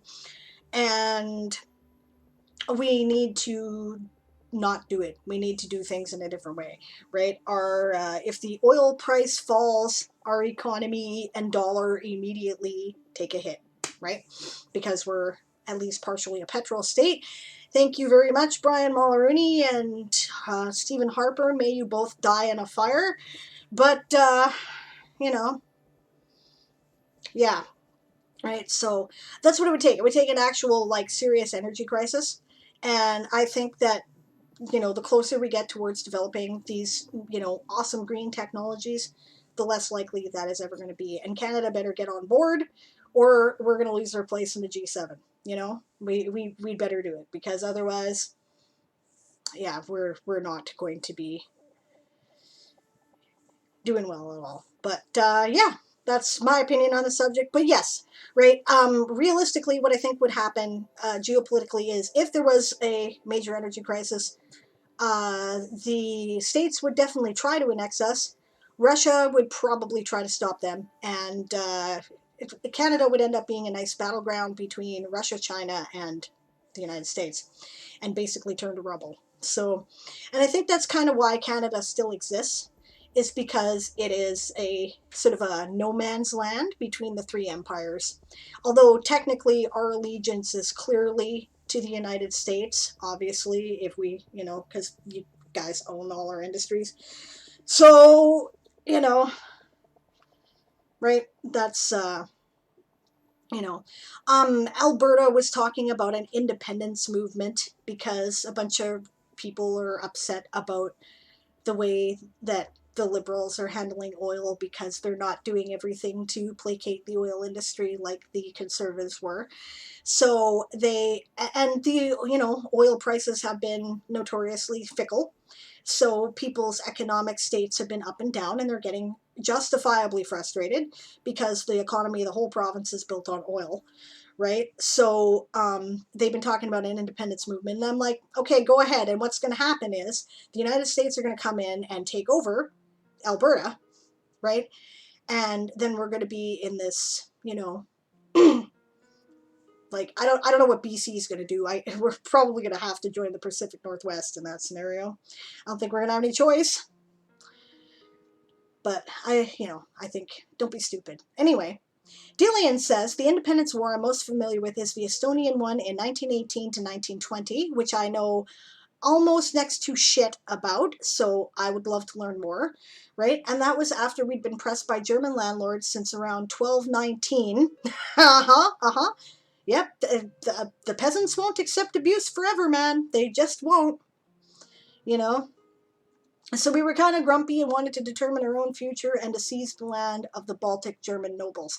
Well, Estonia is kind of in a weird place, isn't it, right? Because, you had this huge, first the various, Prussian, first the Holy Roman Empire, and then the Prussians, and then the Germans, and, then you've got, all these various other influences, like when the French were a big thing back in the High Middle Ages, right? And, I don't know, it's just kind of I totally get wanting to be independent. I would probably call that a just independent movement myself. Absolutely, right? Because screw all these people, right? You're not French, you're not German, you're Estonian, right? So why do you want to, continually be used as a vassal land for these other empires? I wouldn't put up with it either. Good for you. Oppressed, not pressed. Words are hard. I knew what you meant. I think I read it as oppressed, actually. Lorraine says, I wish we got to study the Spanish-American Wars. Why don't you? this makes no sense to me, right? I think it's got to be deliberate, because of course that's really important to American history, right? It's really important in North American history because it determined the fate of the New World, like, entirely, right? The Philippines, yes, you should study that too. You guys have been that's American history too, right? And our management there. The annexation of Hawaii, that's something that really could stand to be studied, yes. The Alaskan Purchase, World War I, World War II, the Cold War, the Cuban Missile Crisis. You guys study none of this? Seriously? The Korean War conflict, the Vietnam War conflict. I spent the late 2000s living on the History Channel. Well, I'm glad you have educated yourself if your school system is not educating you on these aspects of history. And holy shit, that explains a lot. Thank you. I did not know, right? Okay, the high school curriculum for Canada, right, is grade 8 and 9. We mostly study European history, right? And we do some First Nations studies here and there, right? We do a mixed bag of history with European and First Nations and, this and that, right? In, ancient history, like the Egyptians and the Greeks and stuff like that in grade school, right? Just a grounding, right? And then high school, grade 8 and 9, we study, actually grade 8, we study European history, right? In kind of a broad overview with a primary focus on English and French history, since these are the cultures that have influenced Canada, right? Then in grade 9, we start to do some Indigenous studies, and we also study the history of Canada, right? So, colonization and exploration and all of that sort of thing. And that's grade 9 and 10. And then 11 and 12 is 20th century history, where we study the World Wars and the Cold War and, Vietnam, right? And all of that, right? So that's our grounding, right? That's what we do. We do touch on the American Civil War and the American War of Independence, because of course those had bearings on us as well, right? And yeah, right? So that explains so much. I did not know that was not the case. So you guys did not study any modern history in your curriculum. That is kind of horrifying, I suppose. Okay. I will keep that in mind when dealing with Americans online in the future when we get into discussions and stuff like that. Thank you. It's good to know. Lorraine says, I did not know that Estonia only recently, 100 years ago, that war, Dillian, I guess became independent is what she meant, right? I thought Estonia was an independent government before that. Dillian says, the only thing before 1918 were the ancient Estonian counties, ancient Estonian counties that got conquered by the Danes and Germans in the Northern Crusade. Yeah, the Northern Crusade was interesting. I've studied a little bit about that because I have an interest in that period of history. J.M. Baldwin says, dang, this is getting very heavy. I ain't smart enough for this conversation. My history and politics knowledge are meh at best. Then be educated, my friend. We can help you. And this will make you a better writer, right? Because if you know history, then it's much easier to find examples of the way things worked out and the laws of cause and effect on a massive scale, and how the rolling tides of history affect humanity, right? I didn't have any interest in history at all until I got to high school, because I had a very boring history teacher. He was all about dates and facts. I don't care about dates and facts. As a matter of fact, I don't even remember them. I always have to look them up, right? But I think I have dyscalculia, right? So I got to work at stuff like that, right? So, the effects on people, that's interesting. That's really interesting. And it was my grade 8 high school teacher who taught me to love history. And so that has stayed with me, right? And yeah, you can learn lots.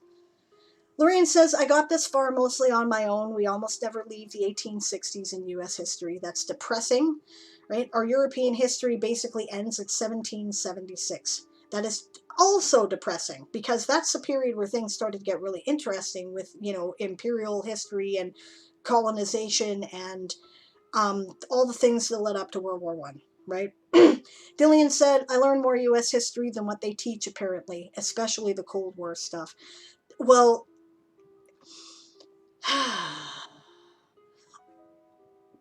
I'm guessing that the Cold War had more direct effects in Europe than it did in the United States itself, other than maybe the Cuban Missile Crisis, right? Like, the average person did not really experience the effects of these imperial Cold Wars, right?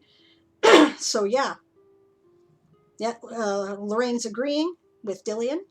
Once when I was in high school, we skimmed World War I so that my teacher could have a section on the Treaty of Versailles, and he even admitted that he shortened up earlier parts of our curriculum to get to a 3-week summary of 1900 to 1936. That's disgusting. Okay, Delian says my history teacher was great, made a bunch of weird jokes. So did mine. Mine was hilarious. His name was Mr. Pettit. You can just imagine how well that went over with the various students. He was a very nerdy guy who wore the same type of sports jacket and tie every day and talked in a nasal voice. And he was amazing. He was smart and funny. He used to draw like stick figures on the board. You know, this is the king, and you draw the stick figure. I gotta go over here. Okay, this is the king.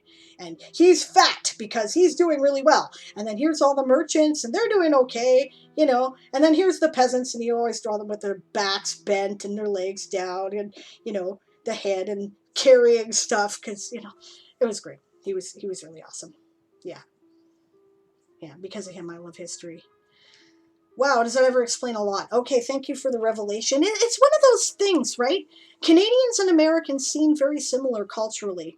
So we tend to make cultural assumptions when we deal with each other, right? Like, I'm constantly getting policed online for not understanding some aspect of, you know, American culture. Like, that's inappropriate to say. Well, it's not inappropriate to say in Canada, you know, right? And nobody gave me the memo, right? You know, stuff like that. So, and I imagine it happens the other way too. Obviously it does. I assume you know this stuff because I know this stuff and our histories are kind of intertwined, right? So, you know, it's just, that's flabbergasting, and it explains quite a lot.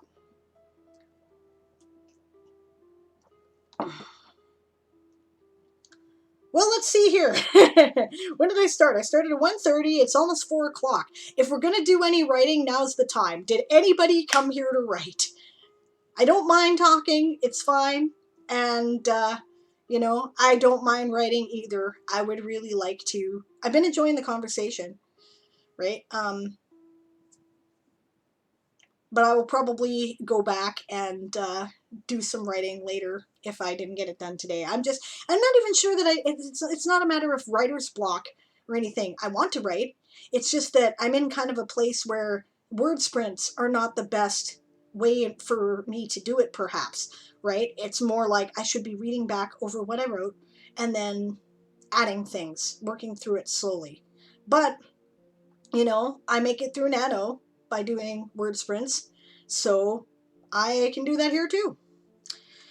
Lorraine says, it always catches me off guard when my uncle says black, and I'm like, African Canadian? Yeah. You know what, though? That's changing, right? Because I don't know if you've been paying attention, but I have, and people have seemed to be moving away from African American. That appears to be something now that only the, you know, corporate liberal types are still using. Black people are using black, right?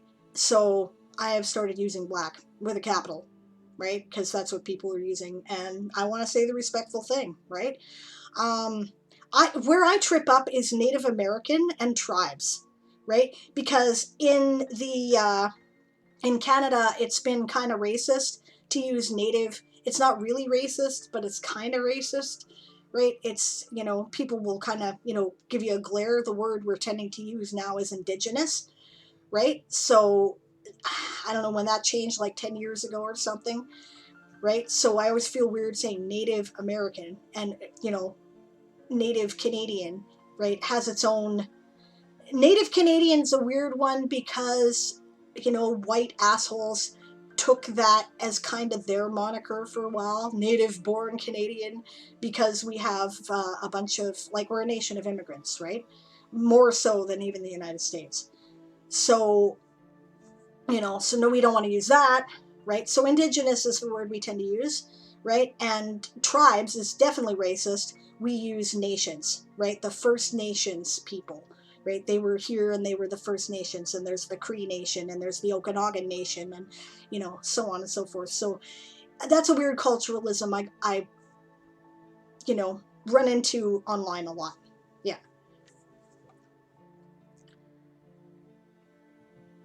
Lorraine says, this was a really nice stream to listen and talk to you in. I got a lot of food for thought for my world. Me too. So that's cool. That's part of the process too, isn't it? I'm glad it was helpful. That's great. J.M. Baldwin says, are you planning on doing Camp Nano next month?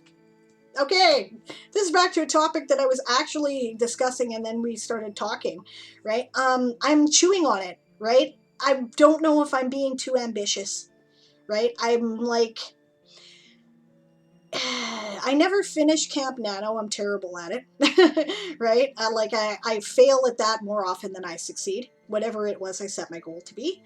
But on the other hand, perhaps it would help to, decide to take it more seriously this time, right? But am I up to that? And summer camp as well, which is the World Anvil event. And I'm like, I don't know. But you know what? Tell you what, I'm going to do it. Let's do it. I was showing my various projects here. Right. Details.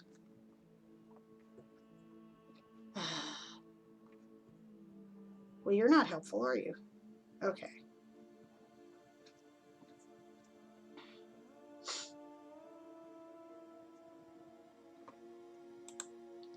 Yeah, let's do it. Let's sign up. Are you wanting to form a cabin? Because I would totally be into that. That would be really cool. Lorraine says, I admit to using First Nations / tribes more than Native American / American Indians. Yeah, I would never use American Indians at all, even if it is perfectly acceptable in the United States. And that is because we have decided distinctly that Indian is a racist term here in Canada, and we will not use it, right? So I would feel really uncomfortable even using that phrase, so I'll never say that, right? Lorraine says, though I've gotten some odd looks, where is it here, for using First Nations or First Tribes, not happy with that either. It's really hard to kind of decide on. I think the key is pay attention to the people who are being mentioned, right? What do they want us to use, right? Like, we apply that in queer politics too, right? I think LGBTQ, and especially anything, LGBTQIA plus whatever, right, is the most awkward, ridiculous, weird way to say things. But this is the way the community has decided they want to be referred to, right? When I'm speaking to other queer people, right, I'm a B on the alphabet soup, right? And I'm also demigender, which technically falls under the T or Q, right? So I'm like, when I'm talking to my fellow queer and trans and gay whatever people, right, I sometimes say us the rainbow people, they're the people under the rainbow, right? Just because I find that easier. It's just a more friendly way of referring to it. But I mean, this is what people have agreed to use, so I use it.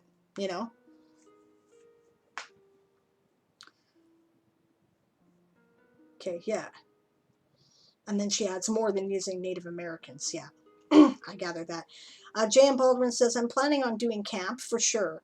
I really need a little boost in my writing. I've spent way too long procrastinating with way too much outlining. And he'd love joining a cabin. Okay, all right, let's do it then. I also live with a bunch of reservation lands all around me, says Lorraine, so I tend to refer to the people of those lands as Elwa Swinomish or Skagit, the appropriate names for the nations, right? Yeah, that's cool. Okay, I need to take one momentary break. The hubby said he needed my help again at some point, and I guess it's now. So I'll see you in a minute.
Okay, I'm back. Lorraine says, I'm logging off, had a fun time, need to go pretend to exercise. Thank you for the streaming conversation. Thank you for joining me. It was a lot of fun. I am really glad you did. And have a great rest of your day. Yeah, I'm going to go pretend to exercise later too.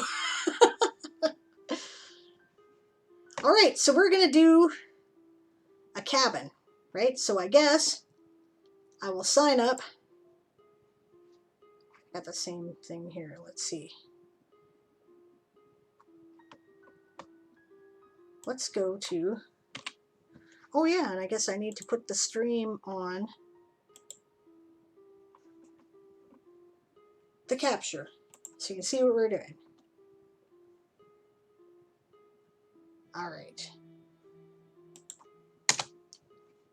I mean, I probably could do it there with the announce new project thing, but let's do it this way.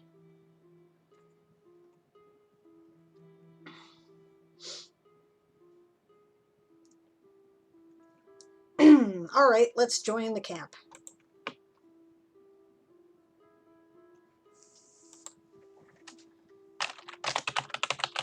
Brothers in Arms conclusion.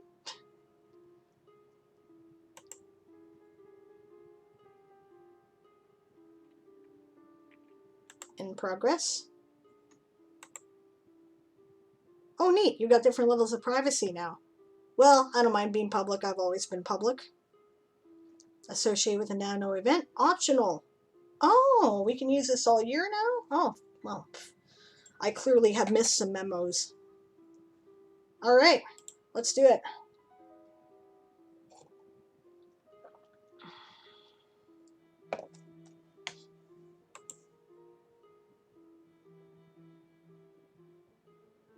See, that's the problem. What type of goal is this? Writing, editing. Yes? Okay, let's call it writing. What's my goal?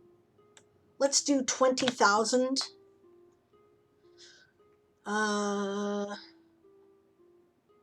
Yeah, I can't edit the start date because we're doing that. Do you think 20,000 sounds like a good goal, guys? Dillian says, it seems to be getting thundery over here. J.M. Baldwin says, I love thunder. I agree. I love thunder too. I love storms. I think they're great. Yeah, there was a very intense month of thunderstorms when I was a kid, and I remember it really clearly. Some amazing stuff. Like, I had braces at the time, and I heard radio signals in my braces. I'm not making that up. I realized that people are like, is that an urban legend? No, right? It wasn't. It wasn't clear, and it faded, and usually it was like right before a bunch of major nearby lightning strikes, one of which took out the maple tree in my front yard. But you could, for a minute there, you get like voices, and you sort of hear them. Otherwise, it was kind of like static, and I'm like, what? And then, yeah, and I think that's only because of the really close proximity. Like I said, it struck the tree in my front yard, right? Delian says, I don't love it since we may need to turn things off. Yeah, fair enough, and if you do, you do, right? That's okay. I understand. Right? If it gets close, yes, don't risk your computer, turn it off. It's alright. If you disappear suddenly, I will understand why. Alright, so we're going to go on to details here. What are the genres? Good, I have all the genres already. This is stuff I've used in the past. I just want to say to any nano people who might ever watch this that you need a science fantasy genre.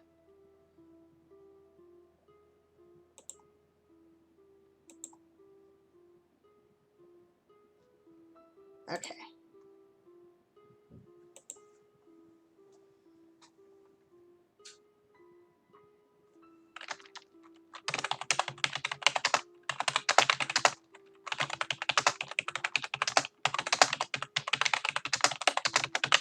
I will do all this other shit later. Projects playlist. I have one. It's on my inspiration page. Would you like to see my inspiration page? This is my inspiration page. I made this like ages ago for social media. Have a bunch of pictures. Some of them are originals. This is still an old Spelljammer picture. There's a really great artist. His name is Silverblade the Enchanter. He does some amazing Spelljammer art. I was part of the like OG fan community. Yeah. Delian says, well, if I disappear suddenly, I may have just fallen asleep. It's past 2 a.m. here. Good God. Well, thanks for hanging out with me at this ridiculous hour. I did wonder how late it was there. And no judgment because, me and my hours, I was up till 5 o'clock in the morning screwing around with Artbreeder last night. So, no judgment for me. But, anyway, original art that was done for our Toy Soldier Saga. This is by Aaron Sedal, who is also an amazing artist. And just, some shipboard stuff and some space stuff. I did that. That's me. It's like my first pencil crayon art that I've done in literally 15 years or something. I'm very proud of it because I am, because I like it. Alright, and this is by John Paladine Baxter, who used to take some of the stuff that, like, Silverblade did with ships and then put them in space scenes. So, this is also original art by Aaron Sedal. I did this one. This is, like, obviously compiled computer graphic alteration from various sources. And then these are the different movies, TV, video games, and books and RPGs that inspire and kind of capture some of the feel of this thing.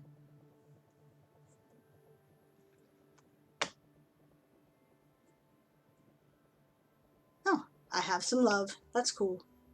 Right, and then over here I have things like, this is like if there's a theme song, it would be Reignite by Maluka. Right, and then these are quotes that have to do with the story and inspire me. I actually do use quotes to begin each of the novels, so these are quotes that I pulled from there. So that particular part of the suggested homework was really easy for me, right? These are filk tunes that I have written about my universe and done videos to, right? These are soundtracks. This is what I'm here for, right? And it's this list that I want because they said include your playlist, right? So that's my playlist, right? Since I was there, I will go back to here and finish this up, right? These are all YouTube playlists. And here are some book trailers that I made, machinima book trailers, where I used footage from different video games and movies and whatnot to try to put together an idea of what my books were about. And I did these back when this was a fan fiction project, so the names that are on the title here do not necessarily match up with what appears in the video, right? Jan Baldwin says, I wish I could draw. I use Sims to make my characters in their houses. That's cool, right? But I'd love to be able to have a professional visualize my world. I'm not confident in my art. I think I can do some stuff okay, right? But the reason why I was playing around with Artbreeder is because I don't really trust my ability to make my characters look real. I mean, I was going to do, and I might still at some point do sketches like this that are, more accurate, like in that pencil crayon style. I also do a little bit of painting, but I'm not, I'm not capable of really great portraits, right? Delian says, that's a great song. Yeah, Reignite. It is, isn't it? I love it. Yeah, I could probably play it in the stream and nobody would care because she doesn't have copyright crap on it. But people are getting a little ridiculous with copyright lately, just saying. Disney wants to own every idea in the world. Okay, that's me whining. Don't mind me. All right, so here's my thing. And now I should edit my project because I actually have a cover. We are dragging and dropping again now. Okay.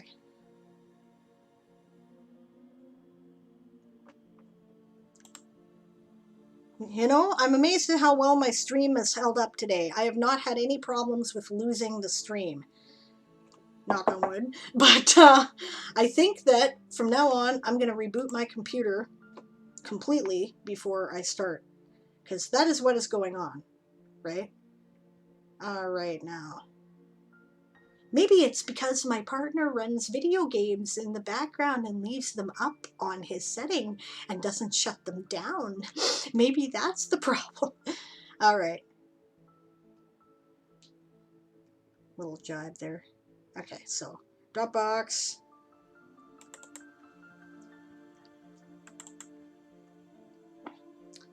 Now these covers were again made for when there was a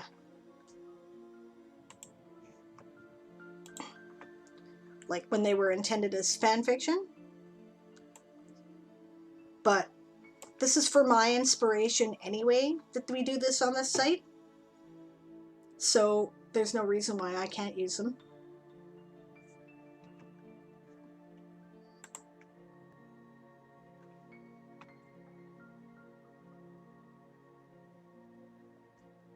Hey, you guys want to see this big?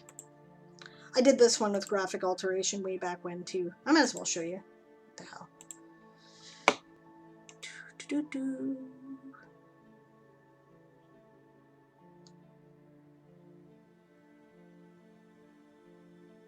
I suppose I should have put these on my inspiration page somewhere, eh? Alright. Now I get to see if it actually shows it to you. No, it's not. Okay. So I'll have to click on the window once it's open.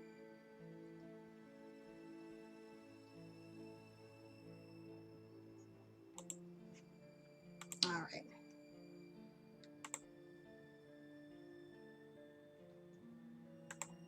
There, just for a moment. Let's do this. There. Blow that up a little bit so you can see it better. That wrong window. Right window.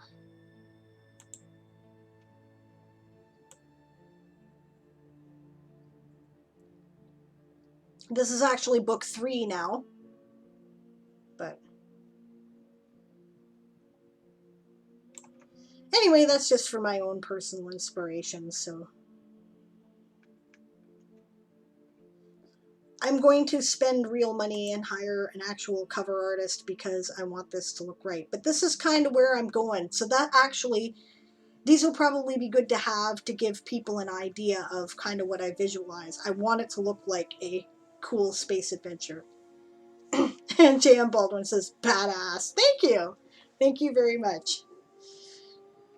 Yeah, okay. I'm going to capture the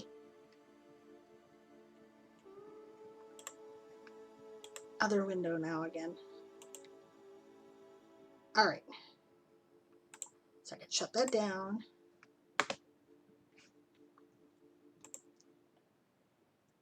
All right, so that's set up as much as I want it to be for the moment.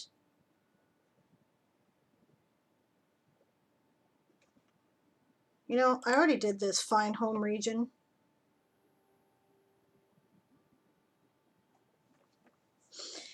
Did you guys do NaNoWriMo like this November? Because holy crap, was it a shit show this year. Like, you know, because they did the website and they kind of got it done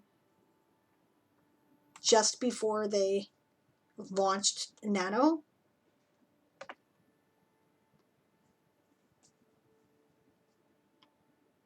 Yeah, and it was a shit show, their website. All right, so this is not what I want. We've done this. Let's go back to the main page. They need to change that first page. Hopefully they've got the site less buggy now. I didn't, sadly, says J.M. Baldwin. Their website was buggy as hell, right? Because it was brand new.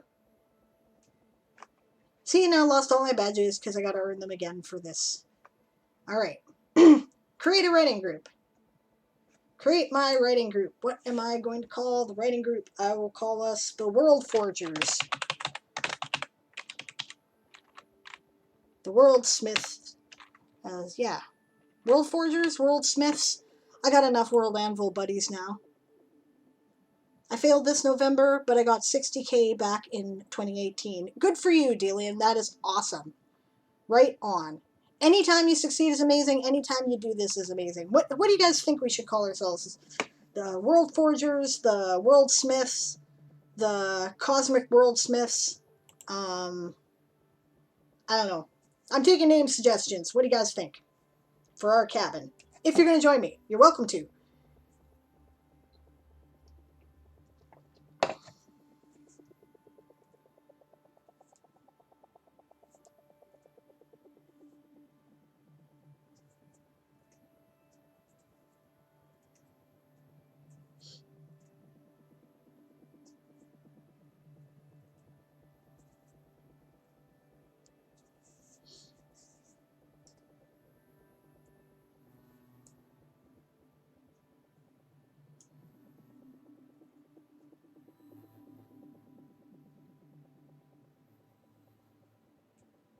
World Wielders?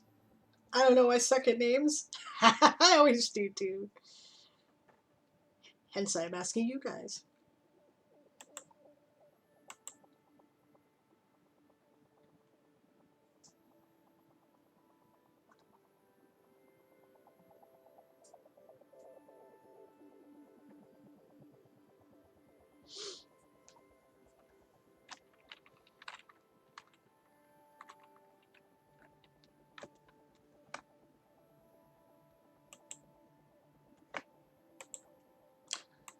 think I'm going to go with the Cosmic Worldsmiths. How's that?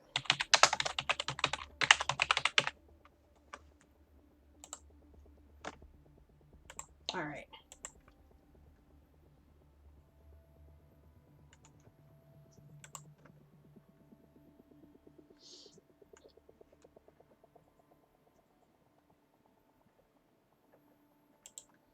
Description. Oh, hey, we get to do like cool graphics and stuff now. That's fun.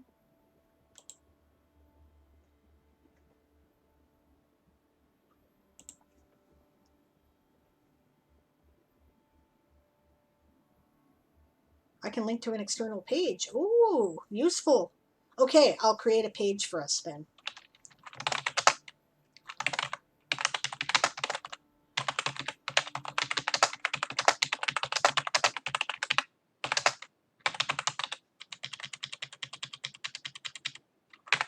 Here to chew gum and forge worlds, and we're all out of gum.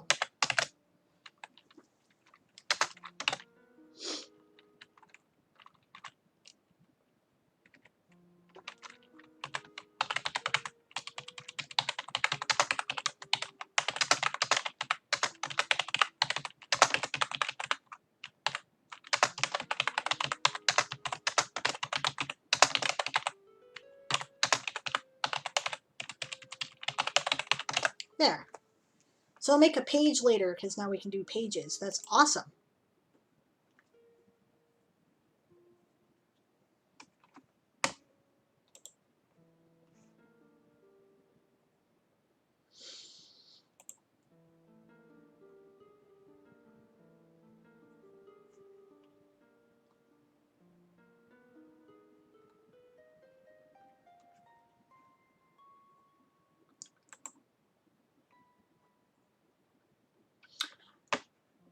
So do you guys want to be part of my cabin? And if so, what is your NaNoWriMo handle?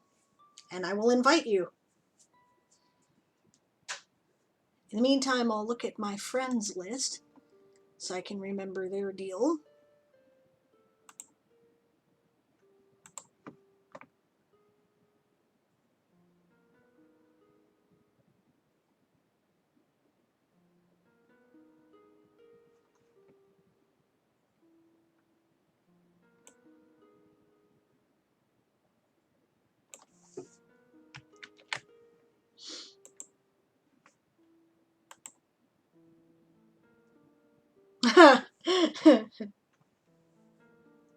Dillian says that was one hell of a flash. Ooh, getting close, eh?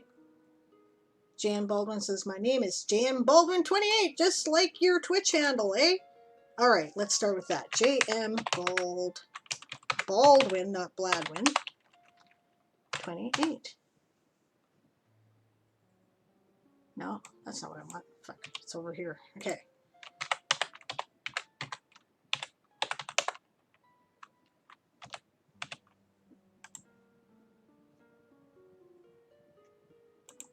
Invitation sent. Let's see here. Invite some of my other buddies here. I don't know if she's even doing Nano right now, but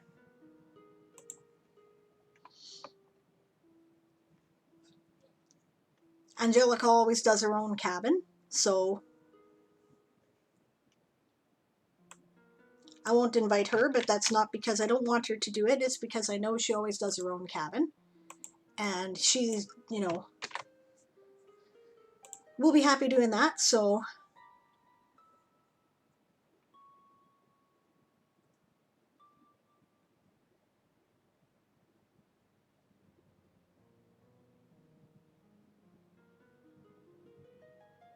By the way, Brianna, you annoy me because you have a really common name and it's difficult to find you. There you are. Okay. Should change your name. Okay. Now. Well, I'll invite Princess Adora. She'll probably join Angelica's cabin, but I'll invite her. What the hell? It's just people I know, right? My writing buddies from Nano that I've written with before. Jan Baldwin says, I'm nothing if not consistent. Well, it makes you easy to find online, doesn't it? Which is always handy.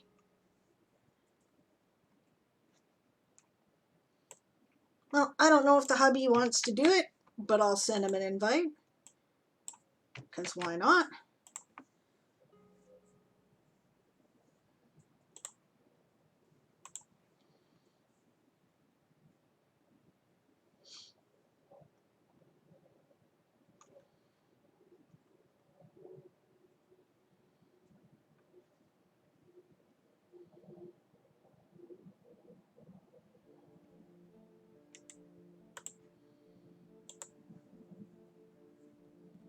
I'm just trying to remember if this is actually the person I think it is.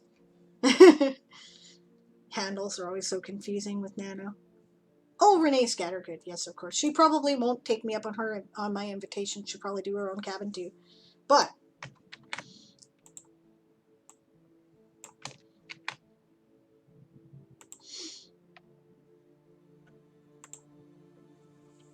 she's a fairly well-known indie author. She also serves as a resource for other writers, so she's probably running her own thing.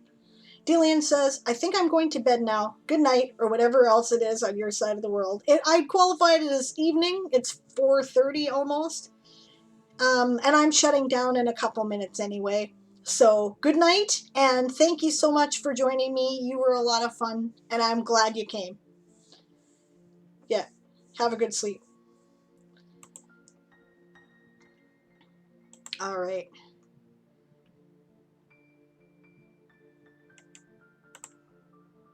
I don't remember anybody's handles anymore.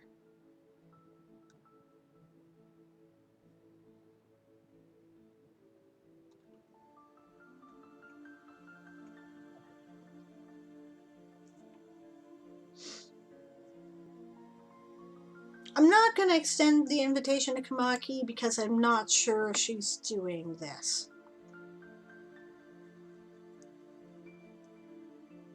And I don't know if she does camp or not.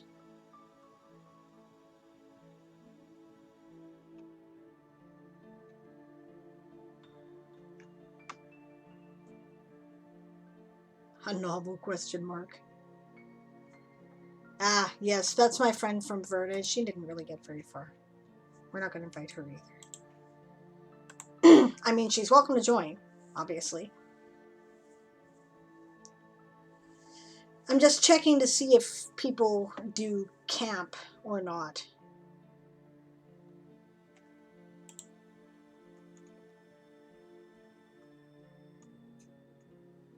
Oh yeah, okay, she does camp, so I will invite Margarita then. Great. Because not everybody who does the regular Nano does camp NaNoWriMo. I don't always do it. I only do it when I have the time, feel inspired, whatever. Alright, let's make an avatar. Oh, we have another drag and drop window. Okay. Let's make something like...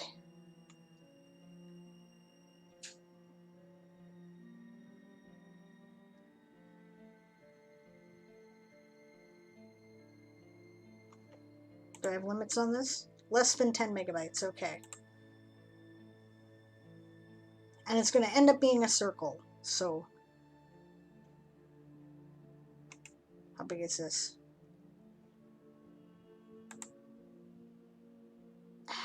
Slow. Yeah, okay. Let's see if this works out.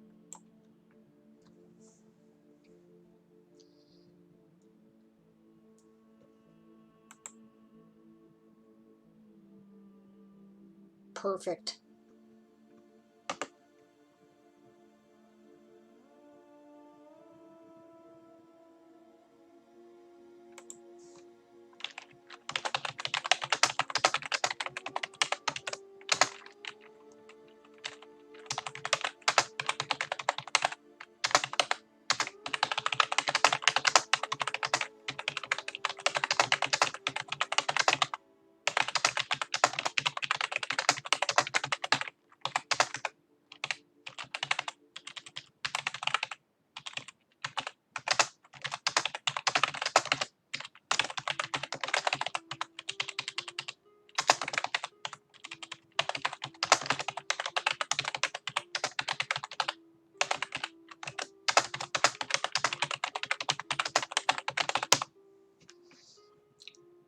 let's see here.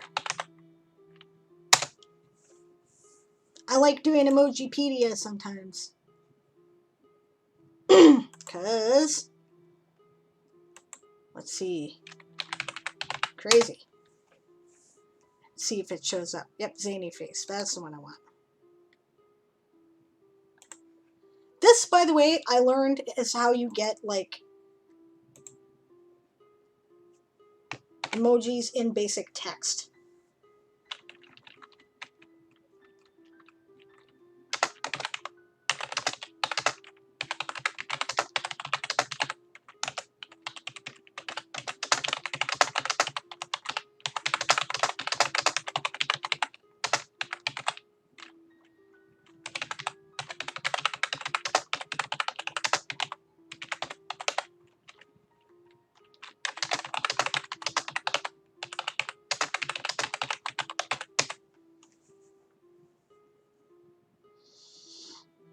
All right.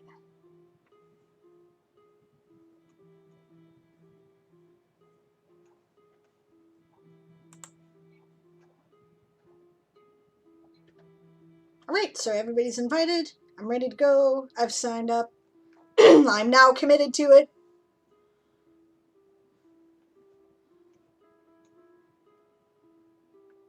So now I have to do it. Okay.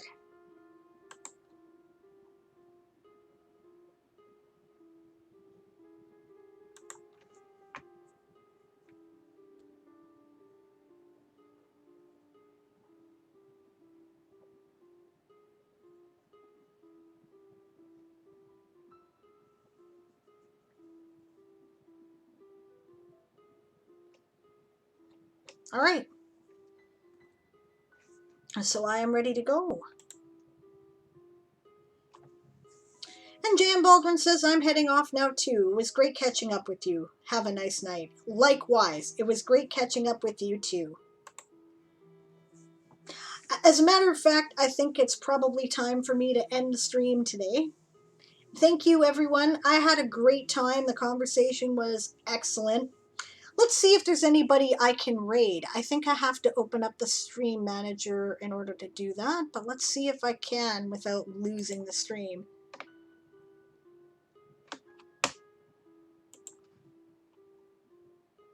Okay, if you hear something weird, it's because this is like not muted in this window. It should be.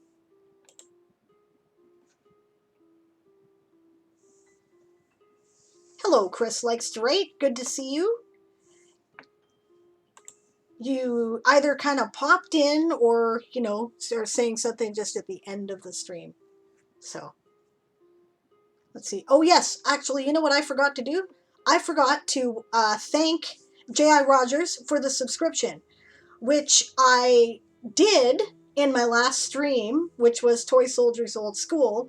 But because Twitch had been glitching all day, I did not, my mic was muted and nobody noticed until the end of the stream because Twitch had been glitching all day, right? So what I have to do now with that episode is go back through and kind of do a summary and include bits and pieces of things that did come through when the other characters were doing things. But Aaron and I have decided, he's a game master, that we're going to do that. And we're going to make it like a fun thing where we're going to talk to the camera, right? And we're going to, you know, just, you know, laugh about what happened and talk about the game while we include little clips, right? And I haven't decided yet if we're going to do it live or not.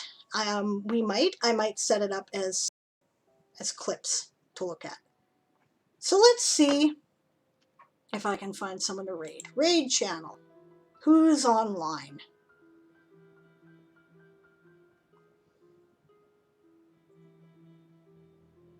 Nobody's online. Well, shoot. Oh, Itanshi. Of course Itanshi's online.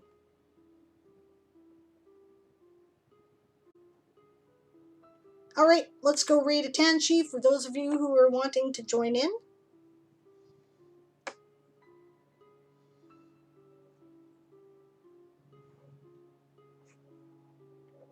Thanks for joining me today. And let's do it before we lose the stream. Oh,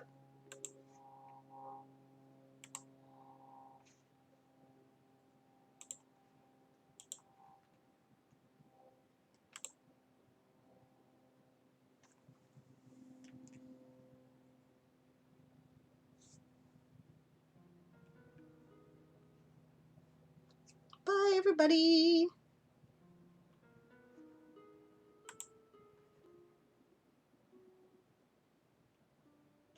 This was lots of fun, and I'll see you next time.